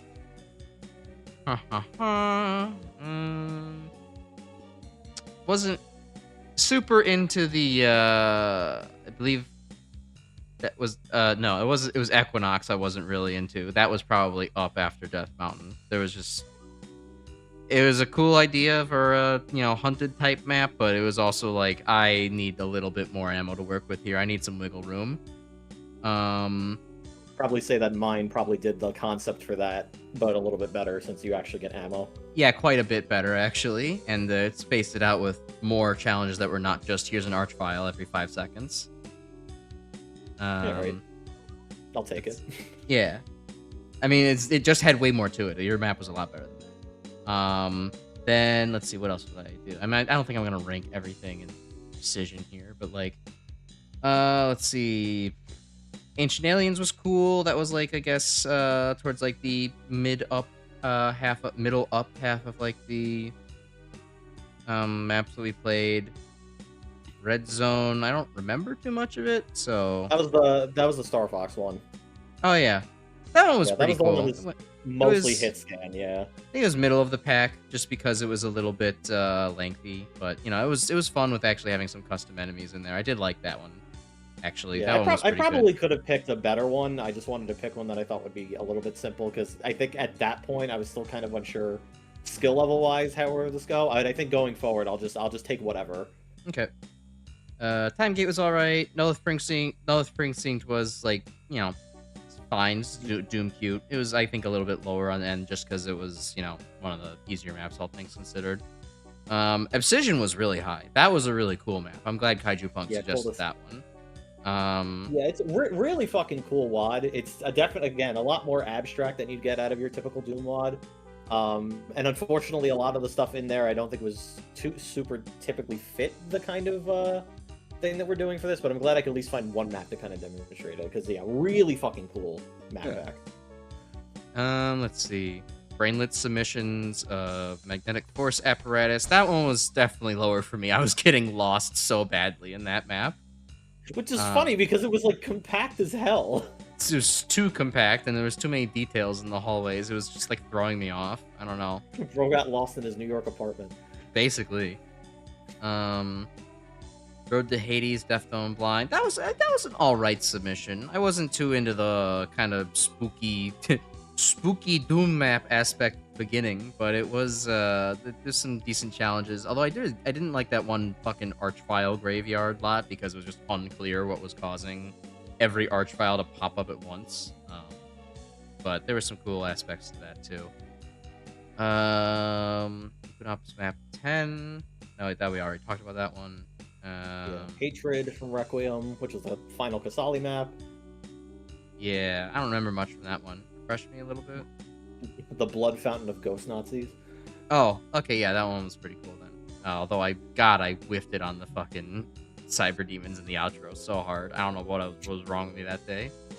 Yep. And then H2H Xmas was fine. Nothing very notable about it. It was Christmas. It sure was a 1995 map. It sure was. And then of course, Elementalism and Pirate Doom were both kind of in their own category for being so Yuzi Doom and unashamed of it. But you know, Booty Bay was okay. It wasn't anything I think too remarkable in my mind. But you know, it was kind of a fun foray into what you could do with some of usually Doom's tools. And then Ashen Step was really awesome with you know, all the different custom monsters there and the graphical effects. It was elementalism, maybe a bit too super much for cool. my PC, which is shocking. Yeah, But yeah, no, I agree. When I was testing it, it felt like my laptop was gonna fucking take flight. I think I probably just didn't have Uzi Doom settings appropriately set up for that. I tested for the hub, not for the fucking map. Yeah. So, oopsie. Yeah, but no, really, really fucking cool shit. Yeah. From everyone. Your map is somewhere in the upper half too. Definitely, I would say my favorites are probably your map, the Obsidian map, and let's also go with Ashen Step. Yeah, pretty diverse selection this time around. Yeah, not bad at all. Had a good time with this community event. Well, I guess it'll that probably leaves, be a while before the next one. Oh, certainly, yeah. Probably at least until the next time I come back to Doom, which, you know, I think it'll probably be another 6 to 7 month period. Do the hand gesture now. Yeah, there you go. You know, just so that way I could do Cave Story, maybe some other variety stuff between then and now. And then it'll be Doom 64, I guess, and just to cap that off, we'll probably maybe do another community night. But yeah. Freedom Planet 2 and yeah, Cave Story. I'm sure there'll be plenty of other stuff to do. So give me a break, because yeah, I don't have to co-commentate every single week, even though I enjoy it a lot. Yeah, it's still something to occupy your schedule. I sure know how that feels. All right. Well, I guess then, yeah, thanks for showing up, Chris and Score. I'm glad that you both would wanted to tune in for this. And yeah, you know, we'll finish Mega Man W tomorrow if either of you can make that. I'm thinking of maybe a Jackbox night this weekend just because I realize it's been a while and I honestly kind of want to just fuck around and job again. All right, I'm game. Yeah, so I'll if you're in the Discord, I'll maybe send out a poll for that tomorrow night, or because I need to get to bed, but you know, sometime this week I'll send a poll out for that. So yeah, I'll talk to y'all later. Have a great night. Thanks for all the Doom support, and you know, I'll see you the next time I see you. Any closing thoughts, Grim? No, I brain farted at the last moment. Oh well. All right, well, Wheel of Doom, turn. Show us a map that we should learn. All right, we're ending the stream. Good night. Good night.